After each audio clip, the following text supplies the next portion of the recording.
I'll give everyone a moment to come in so we can talk about it. 'Cause you know, when people say my name, I pop up. I've said it so many times.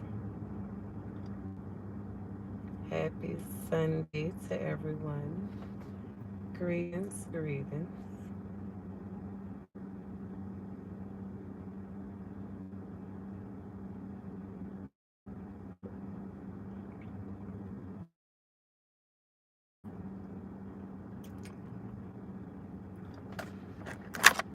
Greetings, greetings, greetings.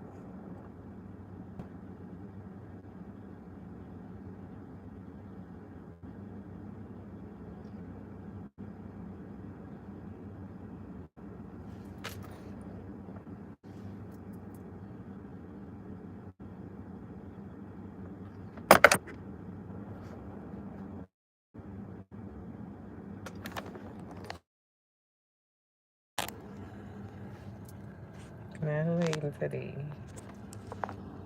Greetings. Y'all can't hear me. I don't know what's going on with this.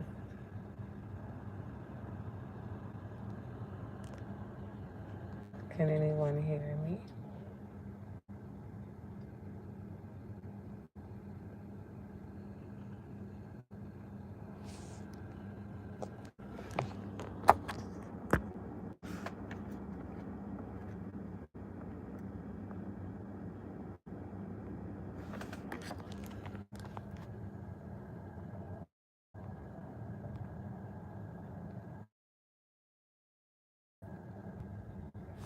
Greetings, everyone. How are you all? Happy Sunday. Take some of this sunshine. I take some of this sunshine I was, but day. I have been kind of chilling and being prayerful. It's this last past week was it made 3 years my dad had died. So go through the motions and nevertheless life goes on. Had to celebrate um new baby coming. I got a grandbaby on the way. Grandbaby boy. So I'm excited about that.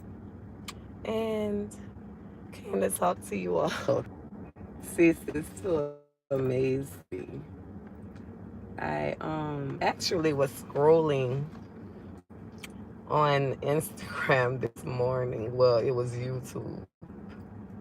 And I saw where Gangsta Terence Williams, you know, some people tend to like to be out of the factors. You know, when you address them, they don't seem to know how to answer at the time. They have to go off and think about it and recollect and have to be very careful what they say anyway because, you know, they're working. But I did videos I came across and but the one that was about me, someone said asked him about how he feels about Stone baby mama saying he's a snitch or whatever the situation is, and he said something like he wasn't gonna bash me or anything like that, but go over there and look at my channel and see how many likes I have and over there, and then try to be a little subliminal. It's such, you know, so not safe for people with Capricorns. It's just not safe. He tried to be subliminal, and then he started to talk about Elisa's chicken or something like that, which happens to be the name of Alvin's daughter mother, Lisa, the little girl. And I caught the subliminal, so-called subliminal, supposedly subliminal comment, but is something that he hadn't already brought up, that he had already spoke about. And oh, so that's true.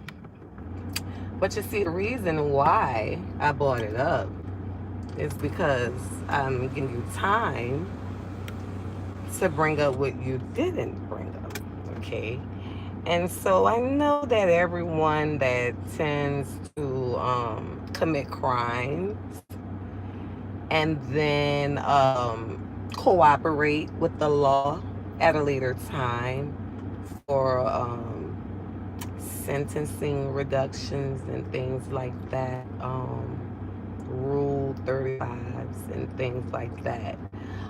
And what they will do is they will tell on other individuals. So at that particular time, you may or may not know that this person is working against you, and you may make the mistake of confiding or venting, or maybe in a nervous state of mind, just mistakenly speaking your thoughts out loud.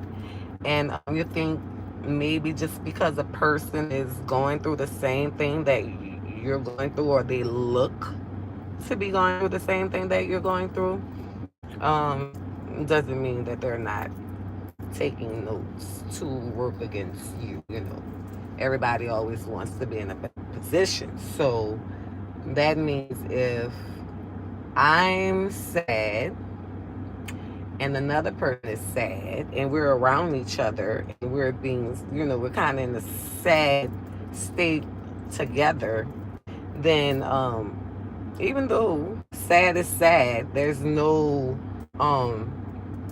bigger or smaller, I would suggest, but maybe there is a limit. Um, but people would tend to make you more sadder than them, or whatever the situation may be. I just use that as an example, and to use a figure of speech. So yeah, he said he spoke on that, and or she spoke on something I already brought up, and this and that. And so shout out to my loyal ones. The world may never know. I'm kind of like feds to a sense. My real ones, I keep them close. They know who they are. I may not speak on their name too much publicly because the world just hates no reason, and I call that that's my way of protecting them. I'm so territorial, so that's the way of me protecting my people. I just leave them off the scenes. That's his best. So therefore one goes to try to contact and talk about and bully. I mean, honey, I've seen it all. And I haven't seen and witnessed for self. I have actually saw it with someone else. So therefore, I just make sure that I don't have to go through everything, and therefore I don't put people, through everything. But speaking on speaking of my real ones, and I appreciate you all because they keep me on my toes. But today I'm going to speak on, and just that little part. She spoke on something that I hadn't already spoke of, and I'm going to speak on something that I haven't heard him speak on as of yet. Very disheartening to say, being that he's so, and I'm not bashing him either, but he's so forthcoming, with information. And I tend to have realized and noticed throughout the years that when people are so freely and forthcoming with such criminal behavior, and can talk about it so freely, usually they have a job doing so. They're working. They try to make it seem like it's something to do or something to be doing, when in reality it's not. And so I'm just gonna share a little bit on today because, of course, I would love for him to be here. But um, he would dare to reach out to me or even speak on these conversations privately first. He tends to love to go to the public when I have been respectful to direct, come to him first with whatever, okay, about him being shot by stone, about um, whatever issue is. I come to him before it gets here, but he would dare not to do the same thing. And it's not a problem. I mean, it's free will. We all have it, and yeah, we use it freely. So it came across to me that Terence, a Gangsta, had previously been incarcerated in DC, which is a federal prison, a federal correctional institution out in Rikers Island, in New York.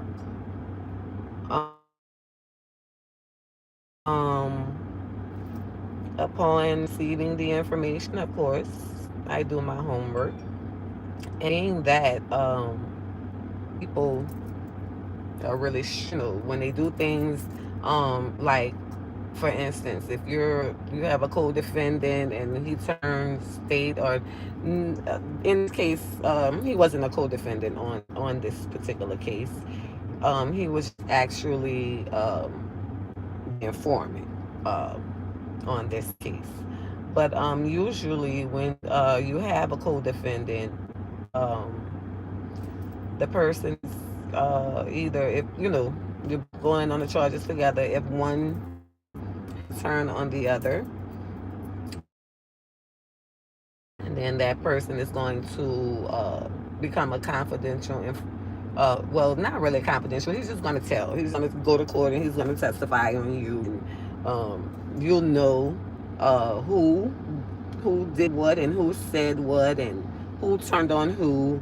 Um, it all comes up out in the wash. Usually they have to testify. In this case here, and I'll start off by reading,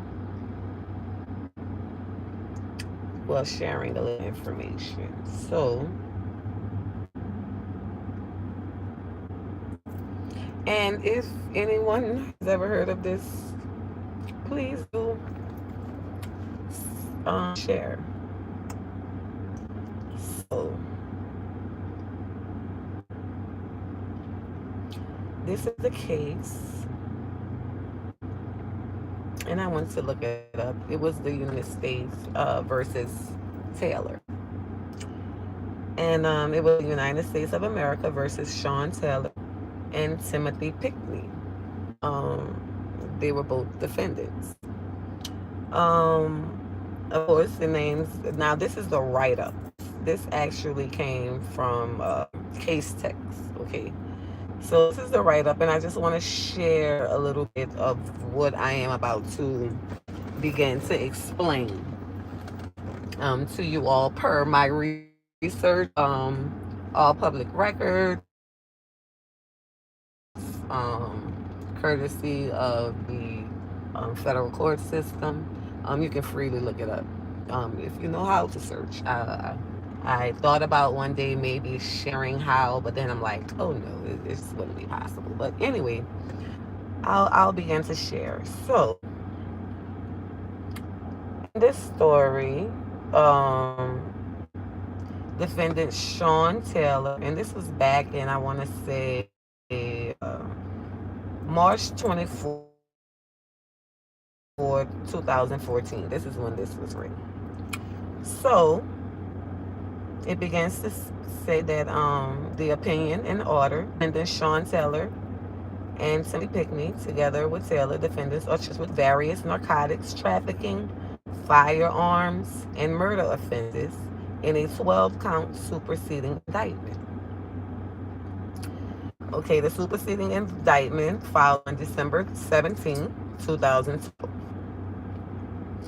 By motion dated March 3rd, 2014, the government moves in limine for an anonymous jury said evidence of defendant Pickney's prior bad acts and to admit evidence defendant Taylor's shooting of an individual identified as V. Okay. So by the motion dated, and I'll kind of like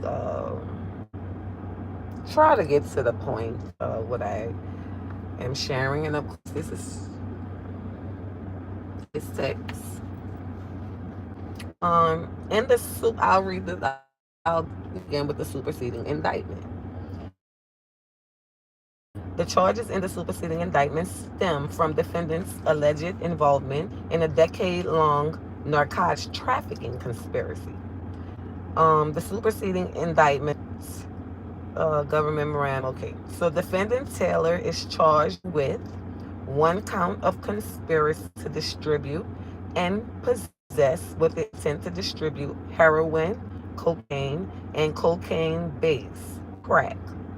Two, one count each of drug-related murder and drug-related murder conspiracy for the murder of Terence Barnett.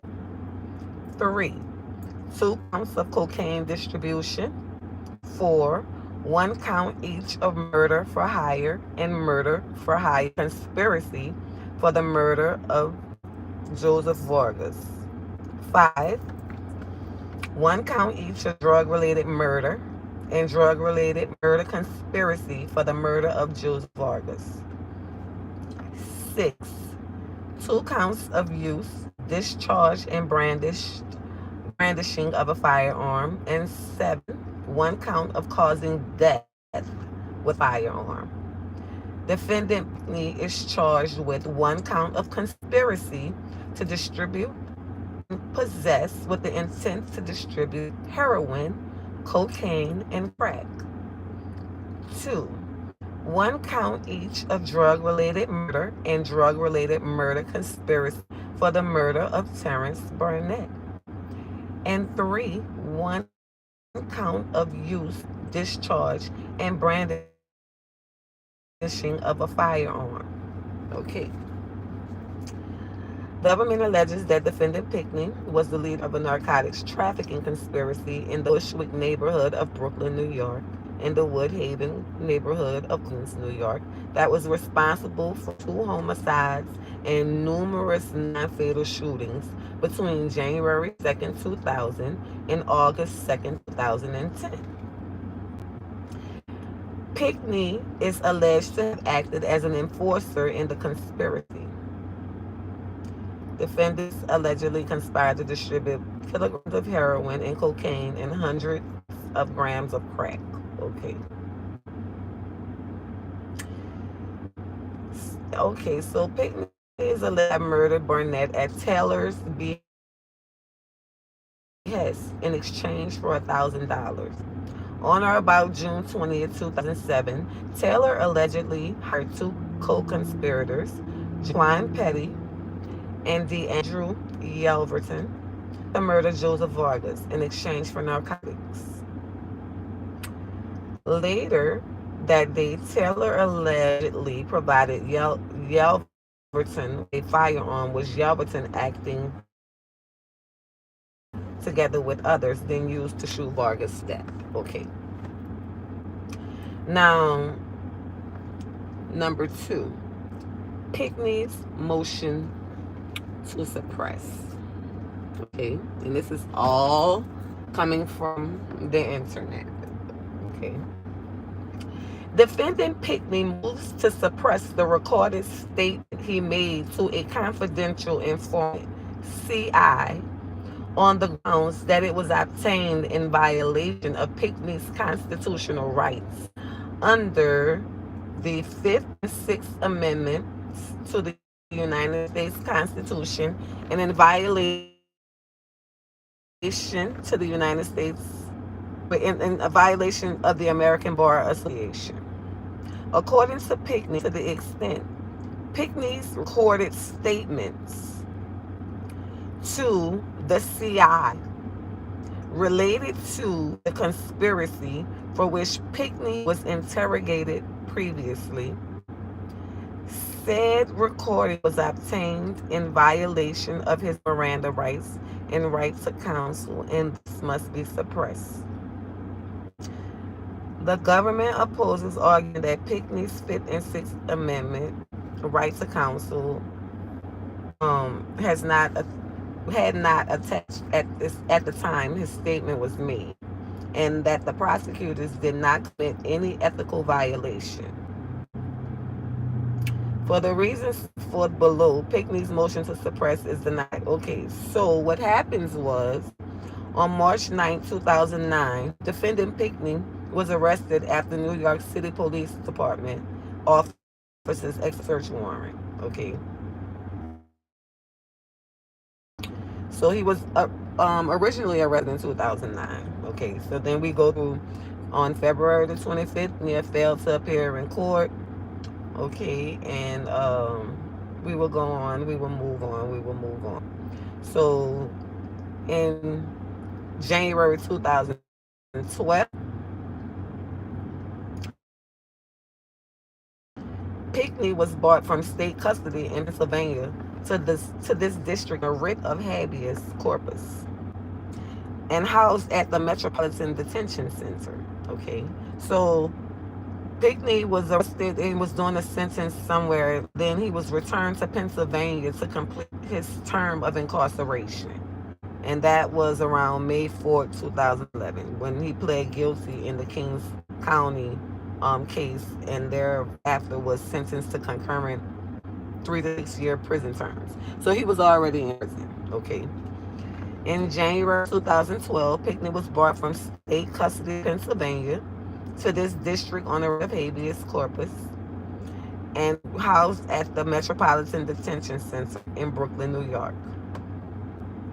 On January 17, 2012, Pinckney was transported from the MDC to United States Courthouse for the Eastern District of New York in Brooklyn to meet with the same detectives who had visited him at Rikers Island and a special agent with the Federal Bureau of Investigation.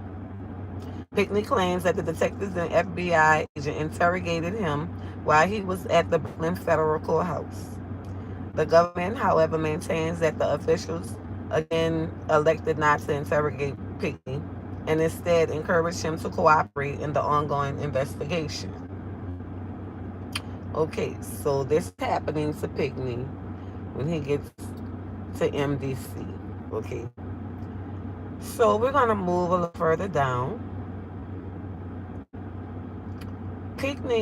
While Pinckney was detained at the MDC, the government received information from an individual who shared a cell with Pinckney that Pinckney sua sponte had confessed. Okay, so Pinckney, who shared a cell, okay, this is the government received information voluntarily. Okay, the government voluntarily received information from an individual who shared a cell with Pinckney that Pinckney had confessed to 3 homicides and several shootings. The individual agreed to become a confidential informant for the government.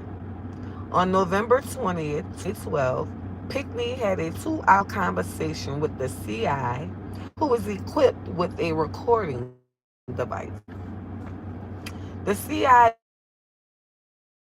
mentioned Taylor in that Pinckney would speak about the Barnett murder, and Pinckney proceeded to admit to the Barnett murder, 2 additional murders, and several other crimes of violence. Specifically, Pickney stated that Taylor had offered him money to kill Taylor's former drug supplier. After Taylor drove Pickney to the murder scene and pointed out the victim, Pickney walked up to the victim and shot him several times in the head. Although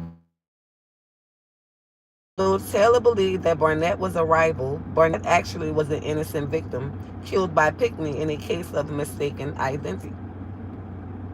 Pickney stated his vehement dislike for Taylor and belittled Taylor's toughness, recounting that Taylor was hesitant before shooting Pickney and asked Pickney to kill his drug rival rather than shooting the man himself. In contrast, Pickney touted his own willingness to commit acts of violence. Okay, so Pickney goes on to say, the Fifth Amendment claim that the Fifth Amendment provides that no person shall be compelled in any criminal case to a witness against himself, and how he believed his rights were violated by him speaking to a unknowingly speaking to a government worker slash confidential informant.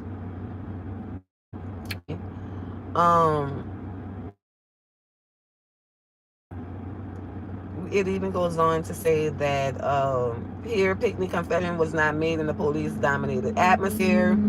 Pickney was unaware that the CI was a government informant, and he made the statement at issue voluntarily to a fellow cellmate. Okay, so he was looking at this person as a fellow cellmate. Okay, so notably, Pickney voluntarily made incriminating statements to the CI before the CI became a government informant.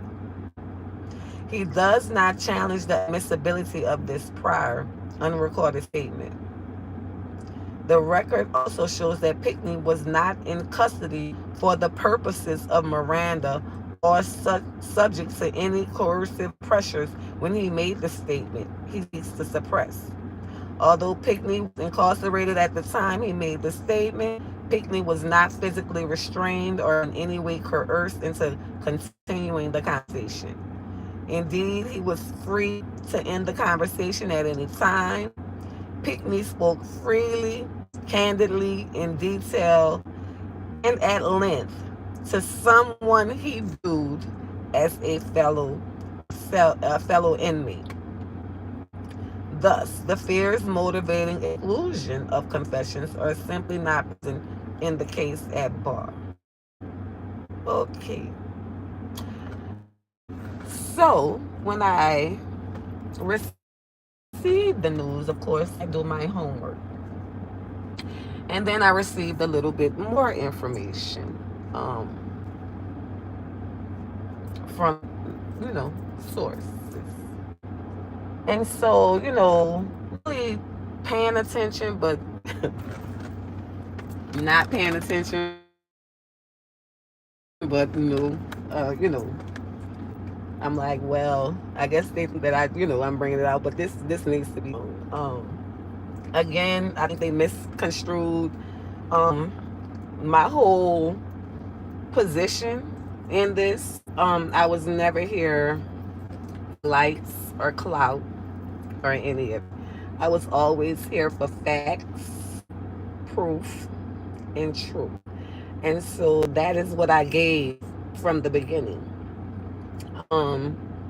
Me telling Gangsta that Stone shot him was not me telling on Stone. It was me confronting him about not saying what all had happened. It's about tell all, don't you? And so by him leaving that part out, as some people will do when they have motives behind certain, they leave some parts out. And so I just really came in to add the part that he had left out because he needed to say all. So upon receiving the information, of course, I went to do my homework. And believe you me, The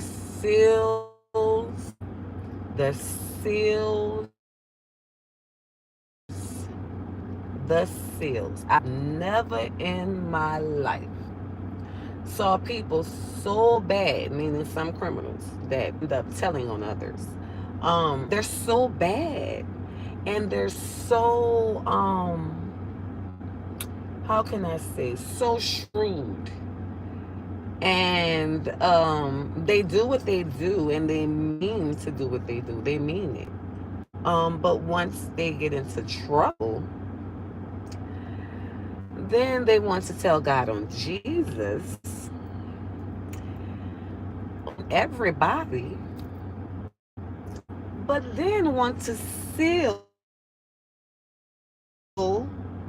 and cover up. They've said, I just don't know about it. I just, it just never ceases to amaze me. You understand? But the seals. And so me myself, I am such a trained professional researcher that I knew, I'm like, oh, all of these seals and all of these missing documents, oh, I'll have to, you know, advance this search, okay? And so I made sure to dot every I and cross every T. But then Sherlock, Inspector Gadget, what's her name? The little lady that used to be on the little shooter, the little detective lady. Nevertheless, I went through the documents because I knew that, you know, everything, just doesn't make it underneath the seal, So as I was reading through this, I think this document was maybe 400 and something pages, and it is because this is the minutes, the court document minutes, and I'll pull it up.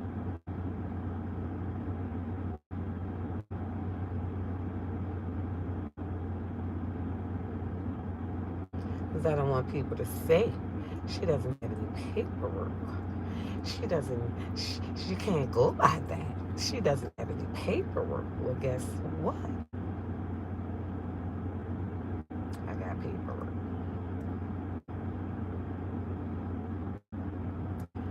So, let me get to which document it was.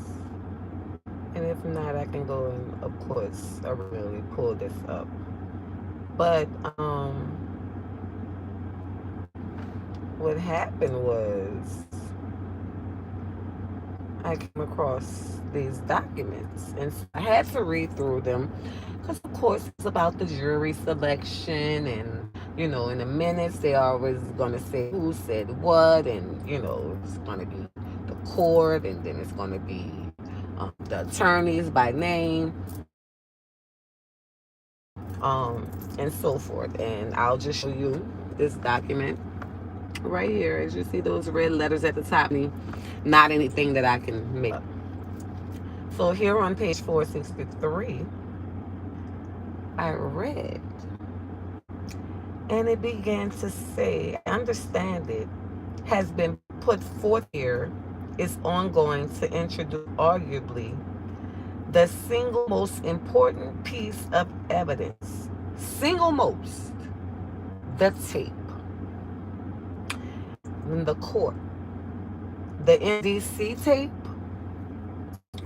and then there's a Mr. Jasper. Mr. Jasper says the MDC tape. So you have to be careful anytime you are cross-examining a witness, but particularly when you are cross-examining a federal agent, so you don't stumble and mumble into opening up doors and what have you. We know all of the war stories that exist out there.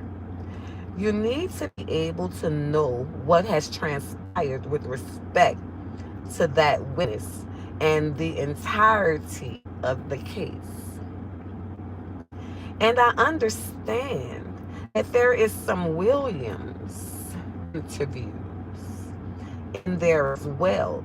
That is, for the record, Terence Williams, who is the person who is wired up with a body wire on the MDC tape.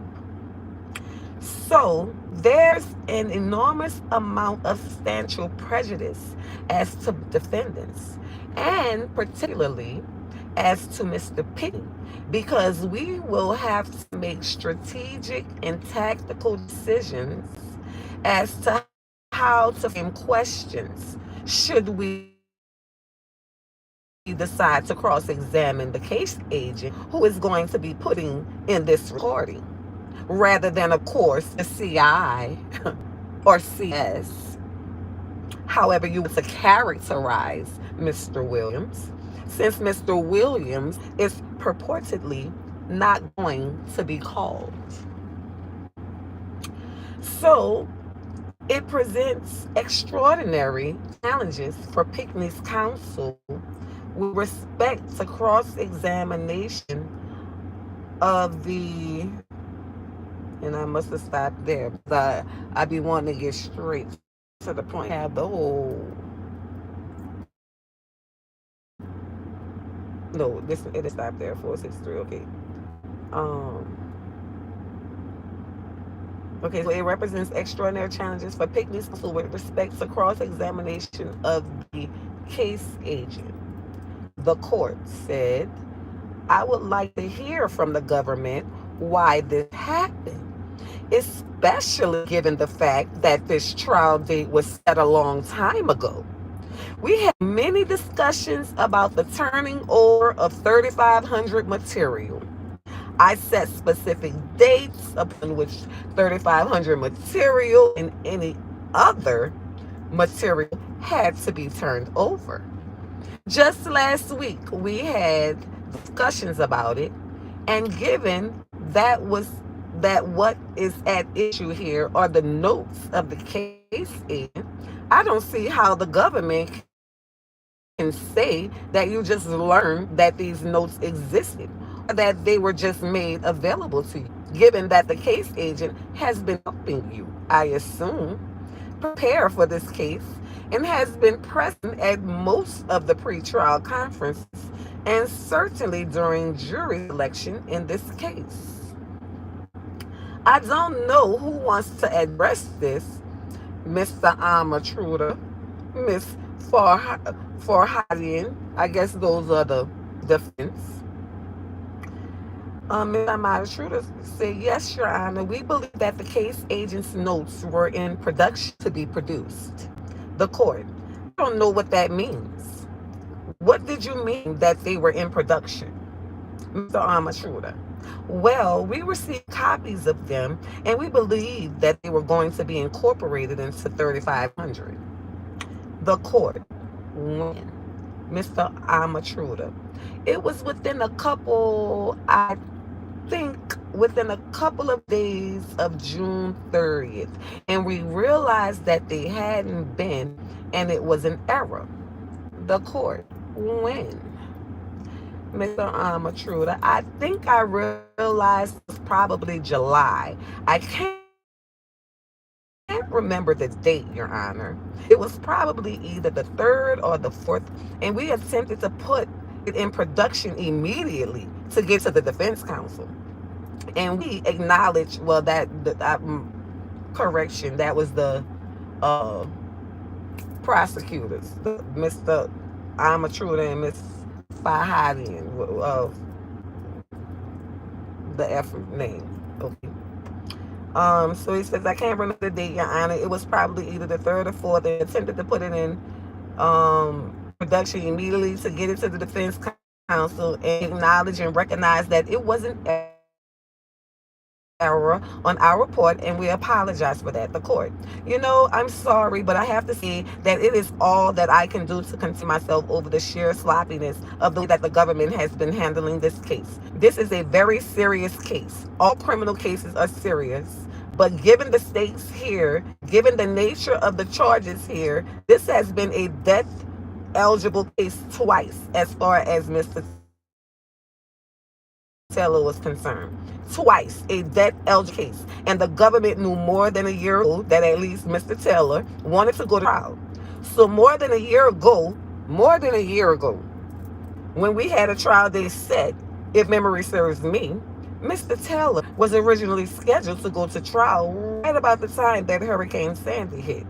And that was around October, November of 2012, correct? Mr. Ronaldo. That's correct, Judge. Then there was a delay. The court. Then there was a delay, Mr. Ronaldo, to January the 2nd, 2013 trial date. The court, right. But we were set to go to trial. Okay, so the jury instructions all set to go to trial. So why the government didn't already have the case agent notes prepared and duplicated and that 3,500 material ready, I don't understand, because the defense did get some 3,500 material in anticipation of the trial when it was just Mr. Taylor. And when the indictment did not include the charges that now are included against Mr. Pickney. So, first, the trial was just Mr. Taylor. Okay? But when Mr. Pickney was sent back to D.C., and that cellmate named Terence Williams, this paperwork right here, that apparently he had been talking to before Terence Williams became a CI for the government. So that explains that Mr. Pickney just free venting to whom he thinks is an inmate or cellmate, not knowing that this Terrence Williams is looking for a Rule 35, okay? And anything that you say, do or say can and will be used against you in the court of law is what he did to Mr. Pickney. So Mr. Pickney was not even charged with anything with Mr. Teller at first. But after the wire and the work of Terence Williams, this became a charge to include the both of them, Sean Teller and the Pickney, Timothy Pickney, okay? So that's where we are with that. I'm going to read on. There's more. Okay, so they're saying, and when the indictment did not include the charges that now are included against Mr. Pickney. So it was a somewhat more streamlined case. Notwithstanding that, the government still should have had the bulk of the case agent's notes already turned over to the defense. And why you waited to copy the 3,500 material, knowing how voluminous it was, you got 2 boxes of 3,500 material that we got from the government, which I assume does not include what the defense just got, which looks, I think, Mr. Herman described it pretty accurately, like close to 2 reams of paper, while the government waited until 2 days to put such a voluminous package of 3,500 material together distribution before the day was a holiday weekend intervening, knowing that we had a jury ready to come here to start today. That should have been prepared today with the pre-sentence report.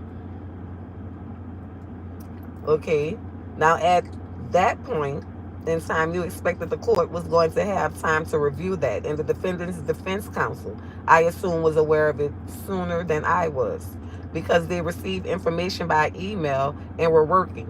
But I certainly didn't get notice of it until I checked for my emails. Okay, so Let's go down because they're discussing what was supposed to be done, but of course that makes it an issue because they're ready to go to trial today, and now they got more information that then came from this CI. Okay, so we go down. Now this is the part that if I didn't, because there's so many Terence Williamses in the world, but of course I had my information, close information that verified this. Um, so it says there's a lot of reasons, a lot of factors that go into court decisions and what kind of sentence it opposes, even in the situation of cooperators. Okay, so Mr. Jasper, that's right, Your Honor. I guess I have to say this issue is particularly close to me in light of some of the cases. Some of the transcripts that were cited, and so perhaps I have misunderstood the government. But as I understand, this is what we are dealing with. This is what we are dealing with. They claim to put on a witness who is looking for a they claim to put on a witness who is looking for a Rule 35 letter. Rule 35 having been a motion that the government can only make to reduce the sentence that cooperator, not any other cooperator, that cooperator on the stand has already received. Okay? Greetings, y'all. I'm just saying this. Let me see.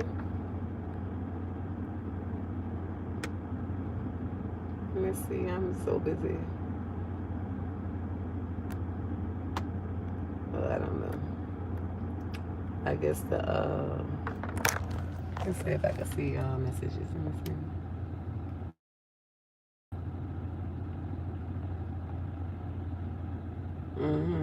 Two dudes. Yeah, the two dudes. This is how he really got out of prison. I'm about to tell you how he really got out of prison. I'm about to tell you. I'm about to tell you. I'm about to tell you. Yes, y'all. Yes, this is it. Some people have the paperwork. Wait, some people have the paperwork if it's still. Well, I got this. This is the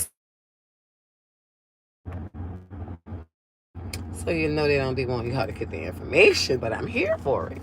They say my name and I pop up. Okay, so it says some of the transcripts that were cited, and so perhaps I have misunderstood the government. But as I understand it, this is what we are dealing with. They claim to put on a witness who is looking for a Rule 35 letter. Rule 35 having been a motion that the government can only make to reduce the sentence that that cooperator, not any other cooperator, that cooperator on the stand has already received. So I would be asking the witness cooperator about the sentence that witness has already received.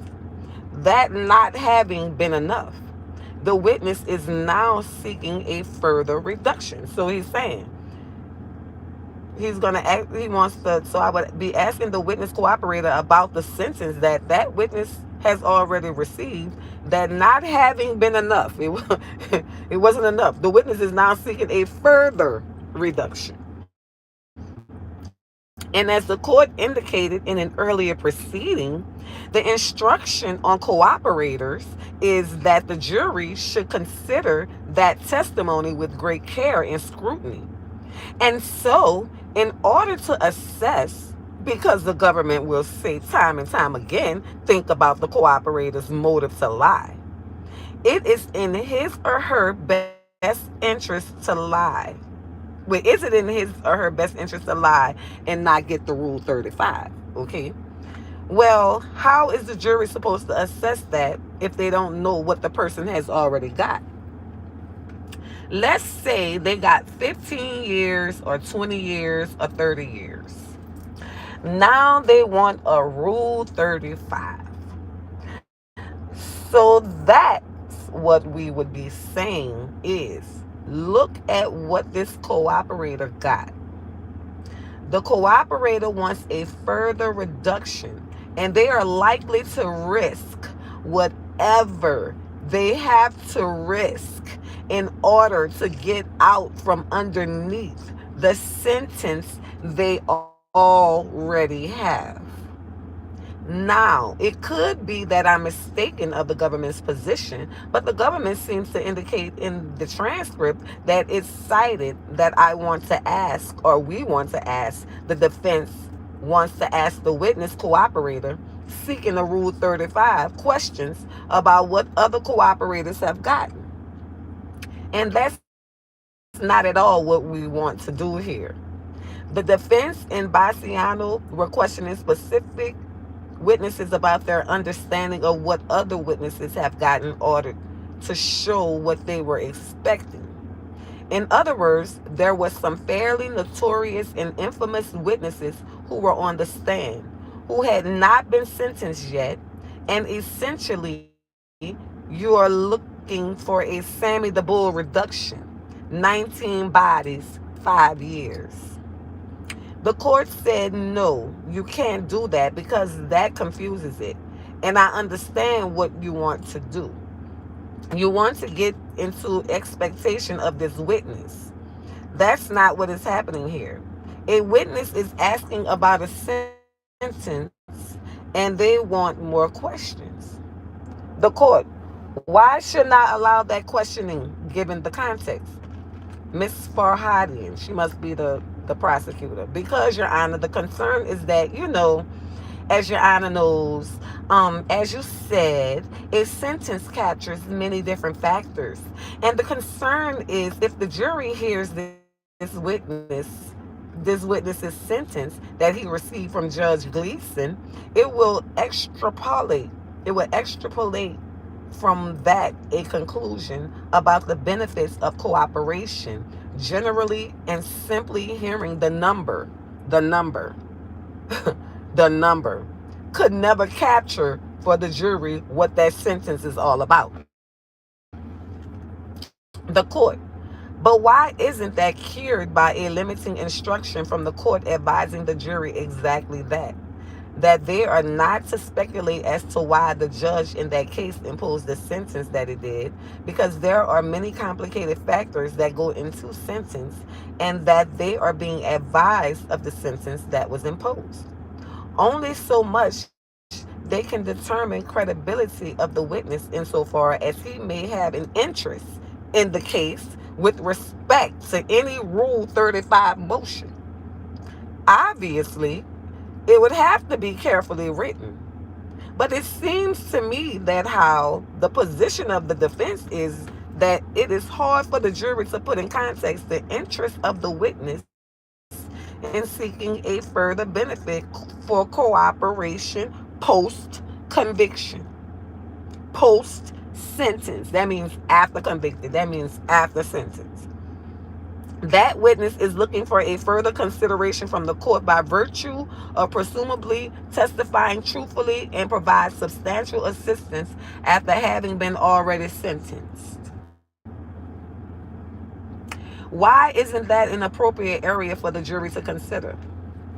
Ms. Farhadian, I think certainly all of those general facts, are you already sentenced? Are you looking for a further benefit through a Rule 35 motion? All of that is entirely appropriate. It goes to the cooperator's incentive. Did you hear that? It goes to the cooperator's incentive. One more time. It goes to the cooperator's incentive for testifying. The problem is the number. It is not inconceivable to me that a limiting instruction could be crafted, but just some of the things to think about. That cooperator just did not provide benefits to the government regarding Sean Taylor.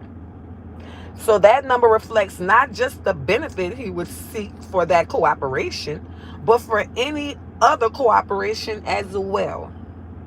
It may be in a different judge's sentence differently.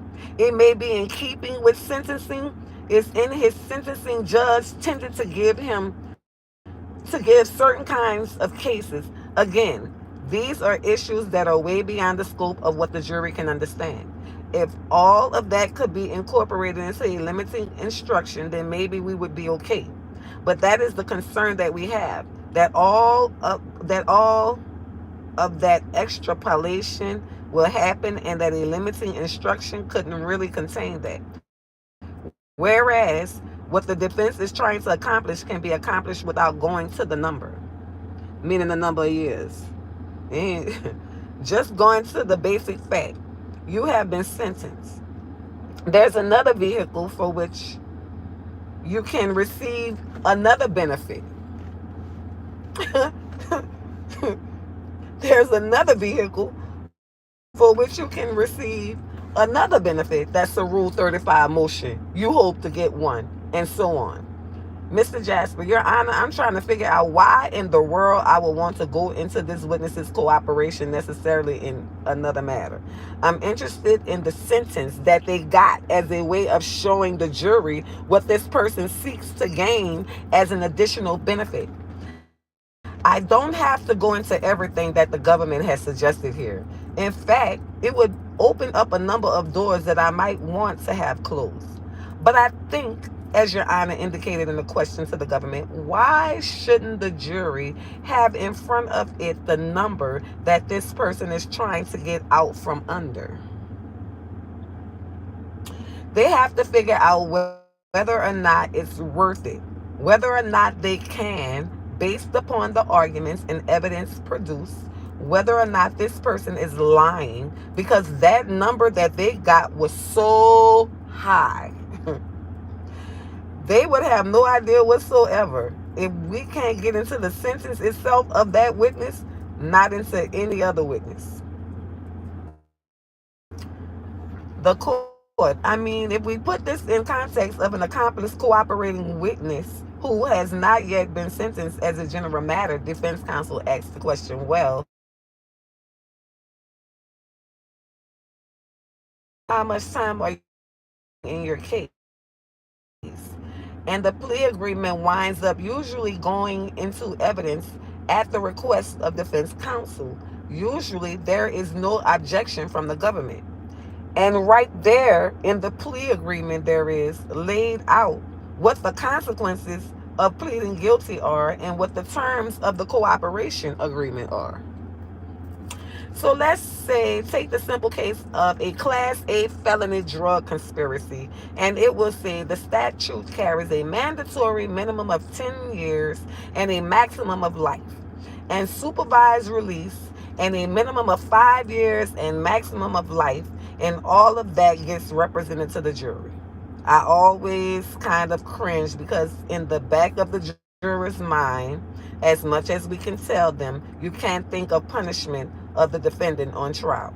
They're probably thinking that's the same charge that the defendants on trial are facing. But you know what? We can get through it, and we give them the charge, and amazingly enough, jurors follow the charge. So in that instance, we're telling the jury what the range of sentence is that they are facing. At the end of the case, I tell them you can't start speculating as to how much punishment anybody is going to get. And I don't see how this is really any different, and why a limiting instruction just would not resolve any potential issue that there might be. I don't see why the jury cannot be told, you know what, sentencing is a complicated process. There is a lot of information that the sentencing judge has to take into consideration, not just the cooperation of the particular defendant. There are other factors, and you're not to speculate as to why that sentence was imposed. So they want the sentence of the cooperator to see what it is that he wants the Rule 35 for, and they want to give it, they know what the sentence is, but they want to give it to the jury. And I guess the prosecution didn't want the jury to have to deal with it. So, Ms. Fahardine, that's fine, Your Honor, the court. There has to be something for them to gauge. I mean, if he has probation, what's to get better than probation? If he's gotten years, okay, he's got something to work down from that. If he's got 30 or life, or whatever it is, he's got something to work down from that. But it seems to me that it's all irrelevant. And again, it's not the situation where they're asking about some other cooperator's sentence in the case. It's that particular witness. sentence. It's that particular witness's sentence and that particular witness's interest in whatever outcome there might. Okay. I'm sorry, y'all. She said both when the witness testimony is given, and then we'll have to work that into an instruction at the end of the case. So let me see if they have anything else about me here. So this is where I found Mr. Williams' name, and it just made sense to me because of the charges. I mean, well, the sentences this man got.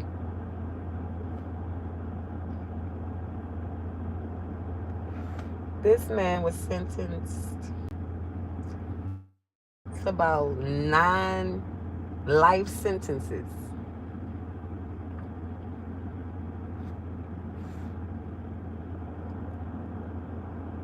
Let me go right there and see. Hey, baby, what's going on? Greetings, y'all. Y'all, greetings. Y'all know I had to share this. You know, they be saying my name so loosely and stuff. I told them. And see, they so confident and think if they think, oh, somebody gonna say your name, and the minute's gonna tell God on Jesus. Okay, so everything that was said, mm-hmm, they forgot. They forgot. Let me pull up my business because this is so disheartening. So he did not just tell on dead people. When he told on them people all that long time ago, that stuff that was not good enough because he got 240 more years or some more years after that. And I'm sure he's here. I don't know why he won't talk to me, but he do right now too.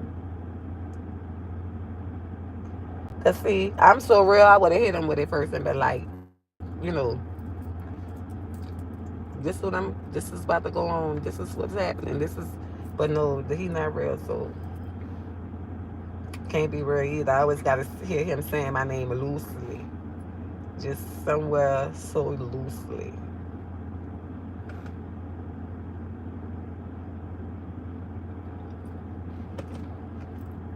So, where is this information? I just need to know why this information hasn't been shared because this is the information that saved your life. That's got you home right now.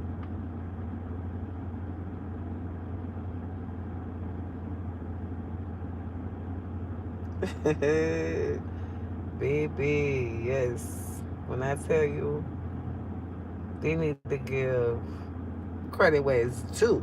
And these young men need to be getting some credit. Why you're not talking about that? You're talking about things that you told on people that didn't work, and things that you told on dead people. You ain't telling no ghosts. These people is alive, alive. Defendant Sean Taylor, also known as S. Dot,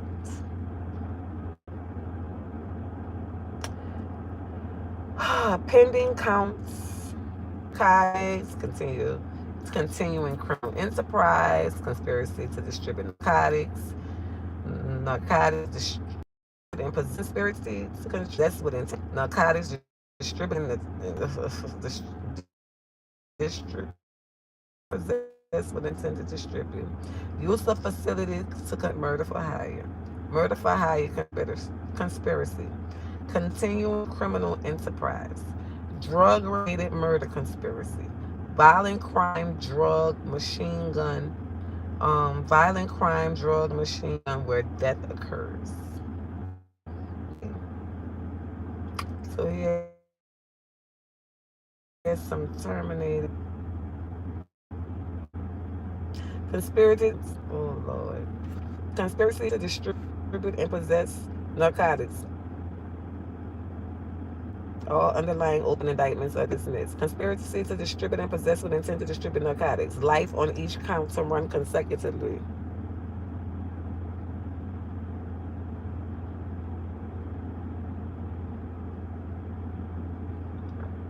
Life on each count to run concurrently to one another and to the undischarged term of imprisonment in OA.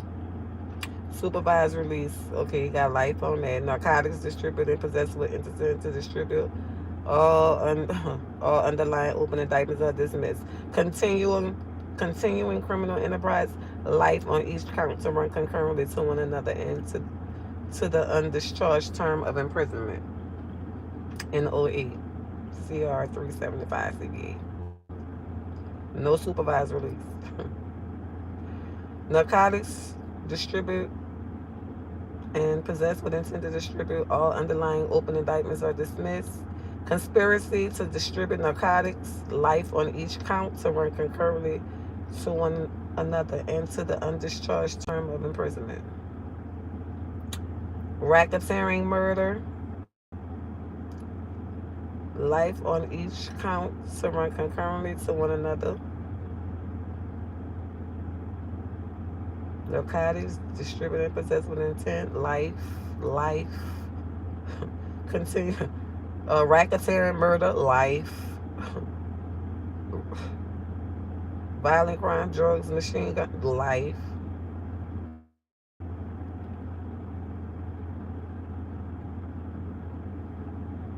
This man, I see life here. 1, 2, 3, 4, 5, 6, 7, 8, 9, 10 times. 10 times. Life. 10 times.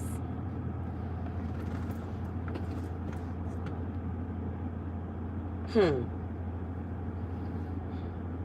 Hmm.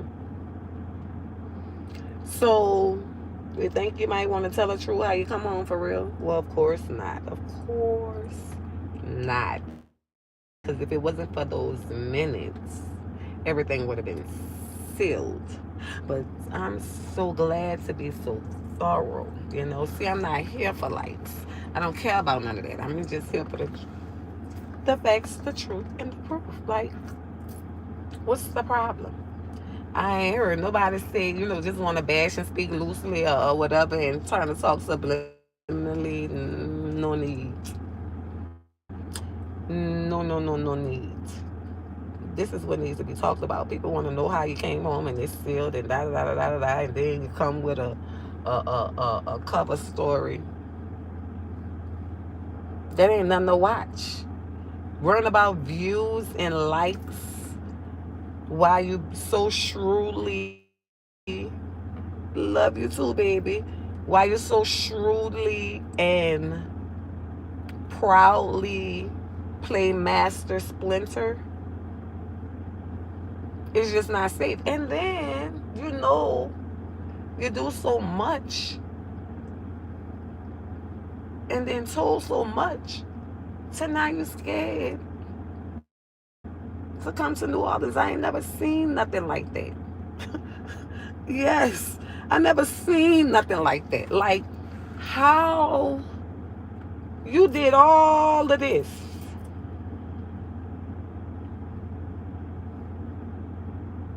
You hear me?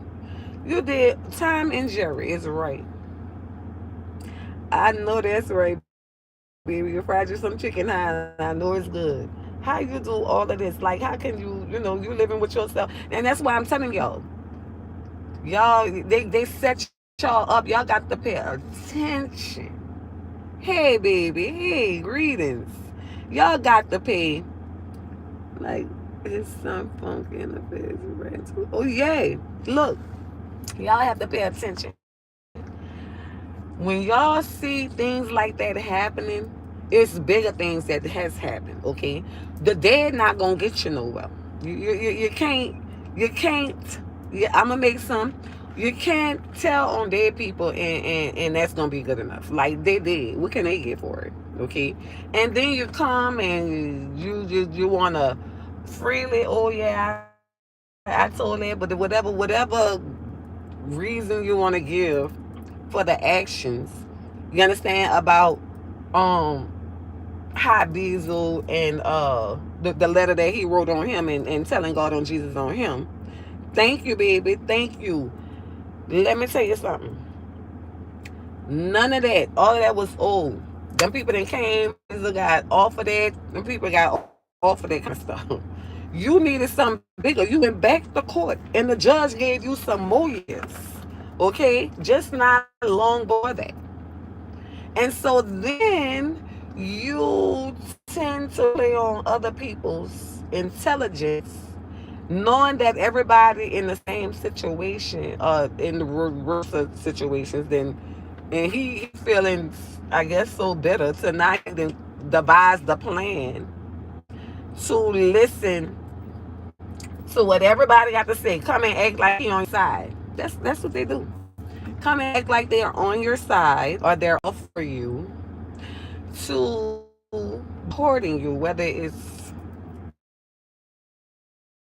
memorized or audio vibes, they're recording. And then you tell God on Jesus to save yourself, come home, and like you ain't did nothing. I just don't get it. I just don't get it. What's there to watch? You telling people you won't listen to their music. First of all, anybody making music is singing, rapping, or even if they're doing poetry, they're flowing about something that they've went through. It's their story. It's their motivation. It's their therapy. Okay. And I tell people, I have a work from home business. I've been having for a very, very, very, very long time. The first thing that I learned was that working from home, you don't see people. So you're not able to see how they act or, you know, what it is. You have to listen. Okay. And so people, they tell you everything there is. All you need to know, all you got to do is listen. And that's what he said. Oh, send me your music. Oh, I'm going to listen to your music. 9 times out of 10, your music is as incriminating as anything. That's what they done fooled you to rap about or sing about. And he's a confidential informant. He's going to tell God on Jesus on you. That's why I made sure when I was talking to him, I like to text so that it would be in green and white. You understand? I knew that anything that I said or did would be held against me when talking to him. Okay? So that's why half the time I text, I didn't like, it ain't about talking text. And then I have my text in my phone, whereas I text him previously to ever making an interview. And I asked him, why didn't you say everything that Elvin did to you? I asked him. It was a question. That was the question. Why did you say everything that Elvin did to you? So that Elvin burnt up your truck and tried to make him look like the weak one. Just the same game you played on Picnic with Taylor, because them people ran together just like you did all your homies. And then they fell out just like you did with all your homies. Huh? And then this man, you won't bring up one, knowing that's going to bring up some kind of animosity. Knowing that's going to ruffle this man's feathers. Okay? And you mention this. That's you deliberately mention something to make the man go into a zone. As you know it would. And you was recording the whole time. Because see, you know it so well. See, Gangsta knows it so well because this is the role that has already been played. It's always been played. It's still being done. It's like, when are you going to grow up? Like, when are you going to learn that it pays to be an individual? Like, When are you gonna mature? Like really. It's just rah rah, and you still leave the most important out. This man got about 10 life sentences. That's why you're home. Okay? So tell the truth. And when you say my name, I pop up.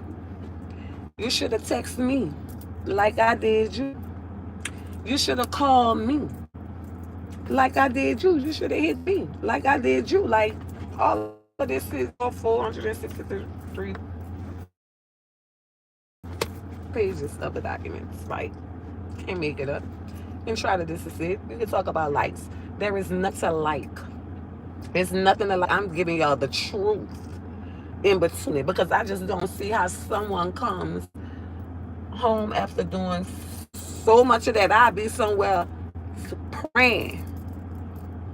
I'd be somewhere praying. But you see, when you done sold your soul, you ain't got time. You just got to do as you told. You understand what I'm saying? You got to do as you told. So y'all could be around here implicating, talking about liking something. You know what the like, baby.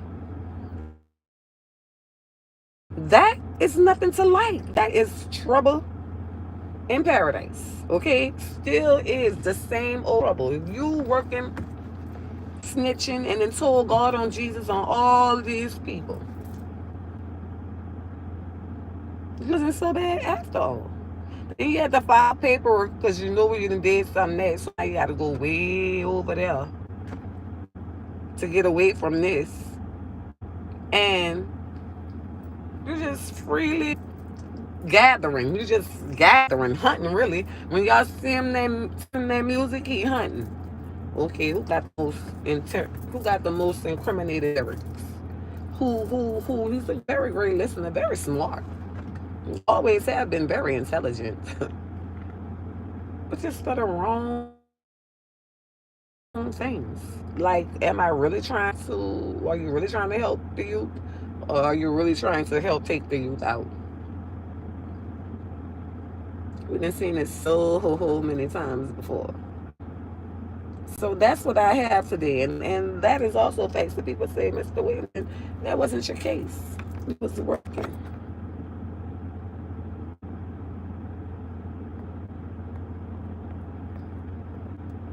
Working.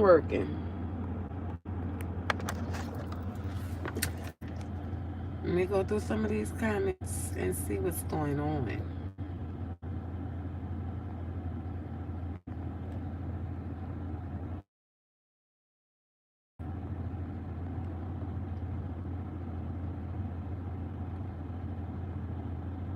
Yes, baby, it's happening. Greetings to all of you all.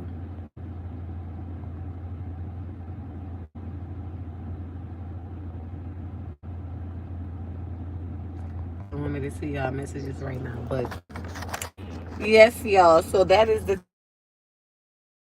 tea for today, and I just need to know when he was gonna share this, like everything else. But I mean, I guess not.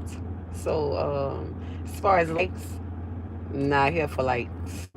The truth is the truth. Who likes the truth anyway? Who likes it? Nobody. So I don't care. I was never here for that. Okay.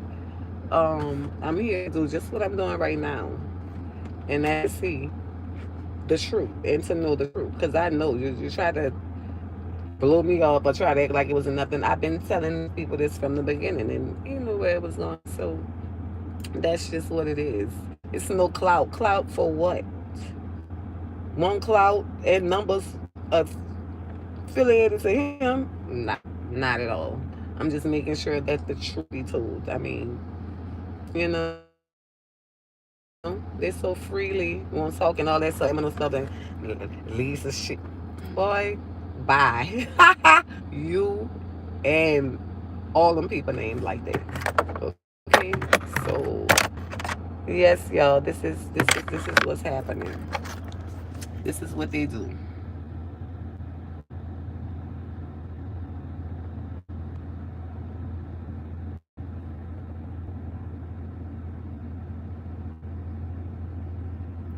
Yes, y'all. Now I can't see y'all messages now. I don't know what happened, but people be doing so much things. But nevertheless, I wanted to come and share that with you all about it. So I'm gonna come back and talk about it and get y'all.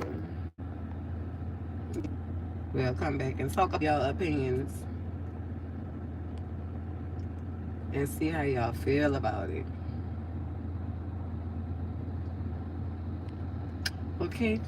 So it's been nice talking to y'all. I'm gonna come back later, so I'm gonna come back. I might come right back so I can see y'all questions. I gotta get on the other device. This one don't be acting right.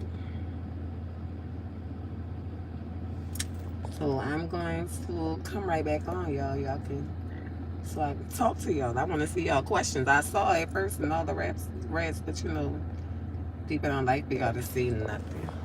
So I'm going to hang this one up and come right back and see what y'all want to see. Oh, there you go. There go y'all stuff. They finally came up. Let me see. Let me go from the top because I didn't see messages today.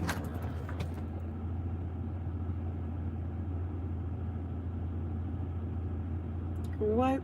Apologize to Stone or the kids. Oh, uptown upset. Girl, bye. If they waiting on that apology, I don't know what you're talking about. How you doing today? Greetings. This is Royce. Greetings, Royce. Girl, let me get you off of here. Seems like you're really upset. Forever doing me. Apparently not. Look like you over here doing me. Um, Sim. Hey, that was the topic today, honey. You thought I was expecting what? Expecting what?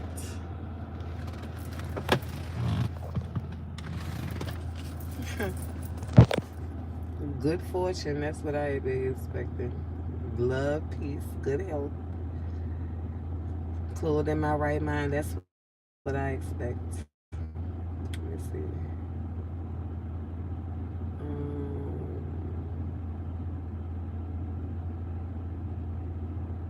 SRB Apollo, I don't know, you missed me with that one. Hey, Wise Supreme. Hey, Pussy Too Good. Happy Sunday, baby. Yes, I appreciate you. They don't. Half of them know me on here, Pussy Too Good, so that's why they don't be saying nothing. They just be watching and you know, watch. Hated by many, but they be watching though. They be watching. That's all they could do though, cause they can't get no energy. They can't get near me.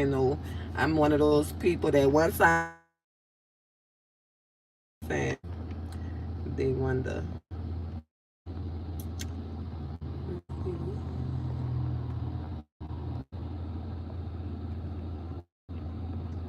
Yes, baby.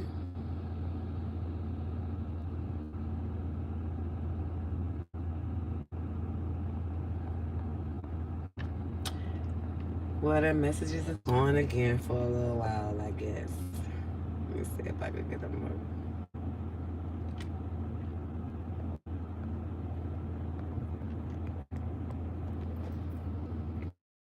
Hold on, let me see something.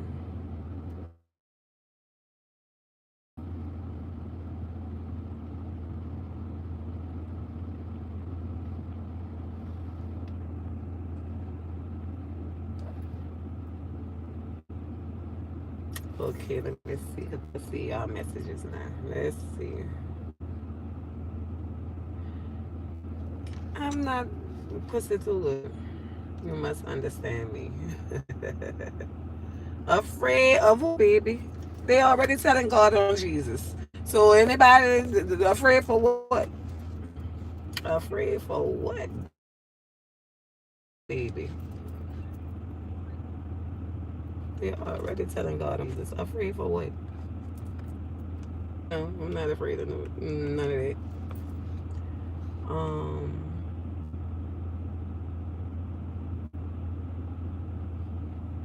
Yeah, baby, he told on people who are alive. You got a hug, John. Yup, baby. I appreciate you, Justo. 314.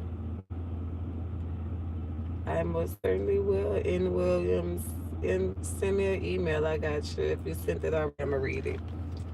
And see Harden, I've been through that. He told on people that was alive at the same time. He most certainly, but just that happened in like 2016. If I'm not, make sure I give the correct date. All of this was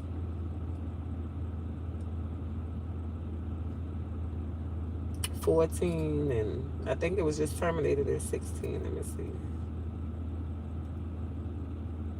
Um, yeah, it was just 16. So this is new. This wasn't the run farm. But why it want how you told on you or why that wasn't on flag? I don't understand why that part was missed on flag. Um, hey,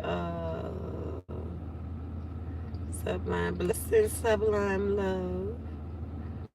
John Killing Stone daughter better stay away from them. Killing Stone daughter better stay away from them. Not thinking about Stone daughter. Stone daughter is a child, baby. Killing her. I ain't thinking about. She killing herself. Trying to do it. He keeps saying them people dead, but them dudes was alive when he told. They better do the math. They most definitely is still alive. They wasn't even getting um the death penalty because they gave them all their life instead of the death penalty. But they could have I think they originally submitted for it. Still doesn't always mean they are covering up snitching. And you so right, C Harden.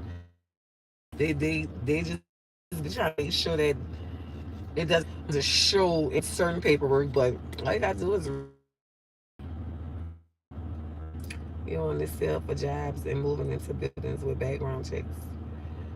Right, you want your background sealed, but no, I mean that. You know, they be wanting the orders sealed, you know, and all of the evidence, like the letters and stuff that they be writing and telling, and all the information that they be giving. They be wanting that sealed because who is giving it, their name is on it. So when a long when people used to be like the attorneys used to give them their paperwork, and now it doesn't happen a lot because of people putting it up. Hey baby, hey little Mike. People are able to share the information and they will put it out, and so that deems they think it deems a threat to other people. You know, well, not to other people, but to the informants, to the cooperators that are working.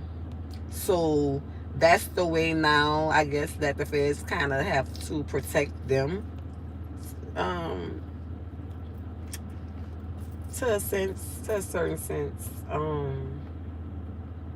That's how you want to look at it. But I'm like, you so big and bad, and you was doing all the killing, and doing all the murdering, and doing all of the plotting to murder, and doing all of this stuff. So why is you worried about telling other people now?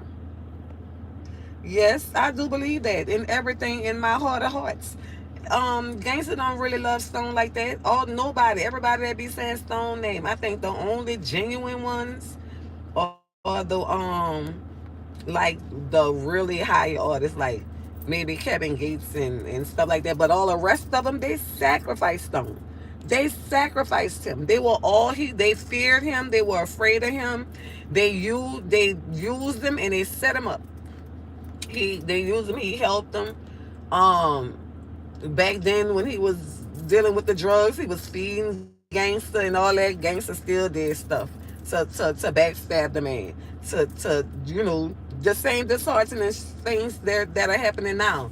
Cash Money used them for all the beats and the hooks, and then I kind of saw they got it that he's the original high boy, the last original high boy living of the D boy clique. He was never what D boy clique. I don't know. They be mixing shit up. I just, you got to be careful.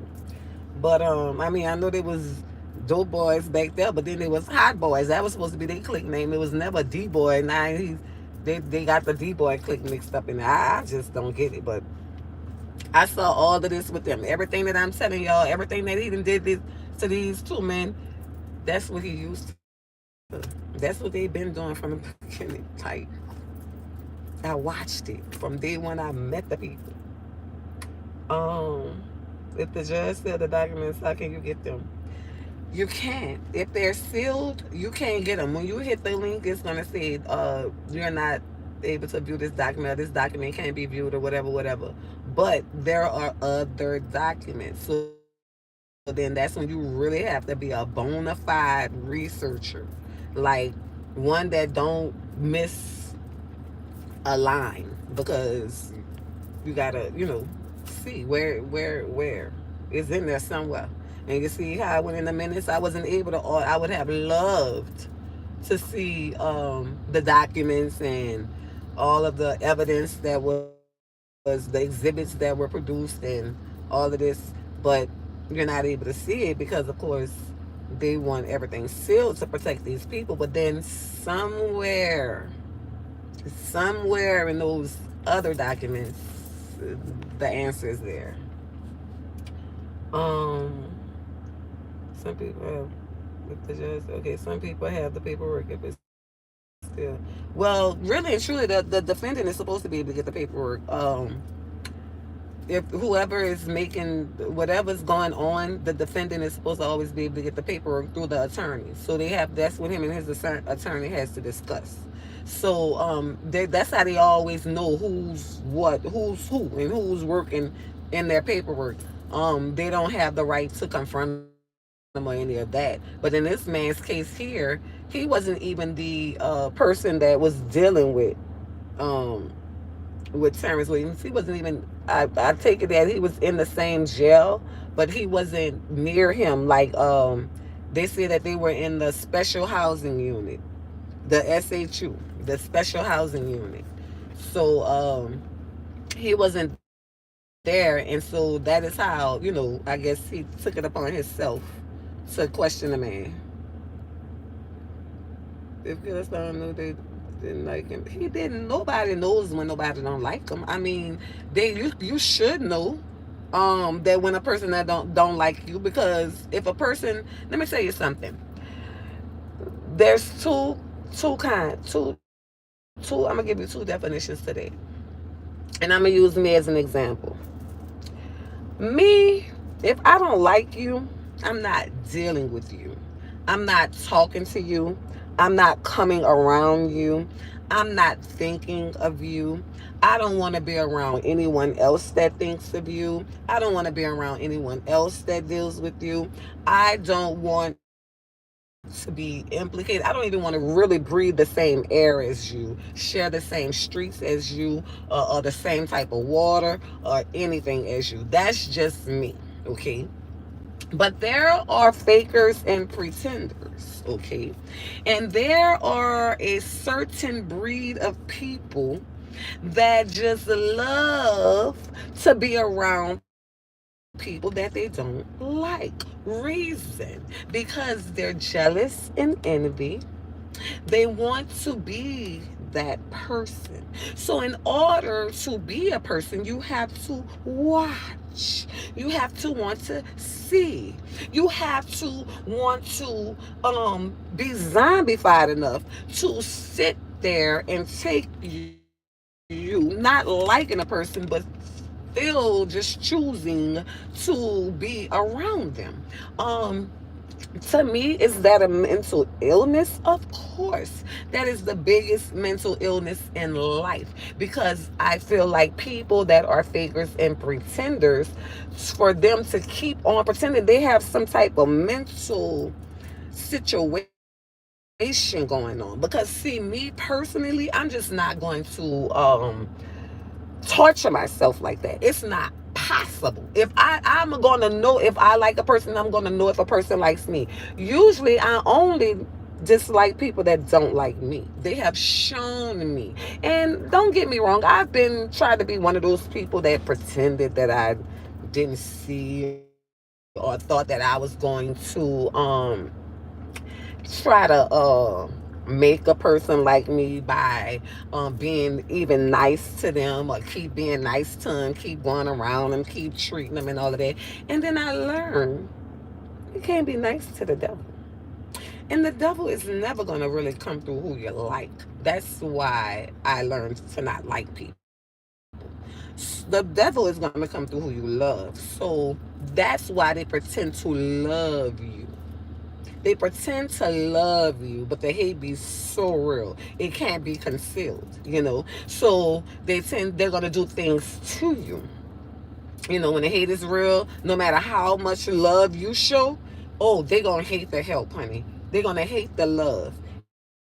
And they're going to go against you. And you'll know by the actions that they take. Like, okay, if I'm feeding you, if I'm making sure you have, why would you take something from me? Or if I'm a person that has your best interest, and you know that when you're around me, I am not going to tell you anything wrong. I have your best. You know that I have your best interest. Is the reason why you want to be around me. But then when you get with the other people, you understand what I'm saying? You act like and be acting like you got to choose a side. So instead of me putting people in those positions, I learned to exempt thyself. And that's what it could have happened in this situation. Like, if you knew you was jealous because this man was feeding you or whatever, and whatever you didn't like, that didn't mean go take from the man. The man was making sure you was eating, no matter what the situation was. So you take the man, jack the man out of shit, and act like he ain't did nothing, just like he doing right now. And the man give you a warning that he know, because he burnt up the truck. But then you keep going on and keep going on and keep shining and shitting on the person in their face. You understand what I'm saying? Shining on the person with their help. See, that's another thing I don't understand. I don't understand how. That's why I'm so glad that my products are for me, really. They're for my own personal use, and I'm not really into, like, if people want to buy or they're interested, I'm into sharing. But I'm not into basing my life off of my products and other people's money, okay? Because you see, when you need other people to buy your products, you can't be around here um after the people buying your products and you getting all the people money. You can't be around here shining and shitting on these people with their money. It's just not possible. See, you understand what I'm saying? Like, the people gonna see you doing. I spend my money with her, and I spend my money, and he. So you know what I do? Less is best. You understand what I'm saying? I don't entice nobody to spend their money nowhere that they don't see fit. I don't even too much promote. It's free will. You feel me? If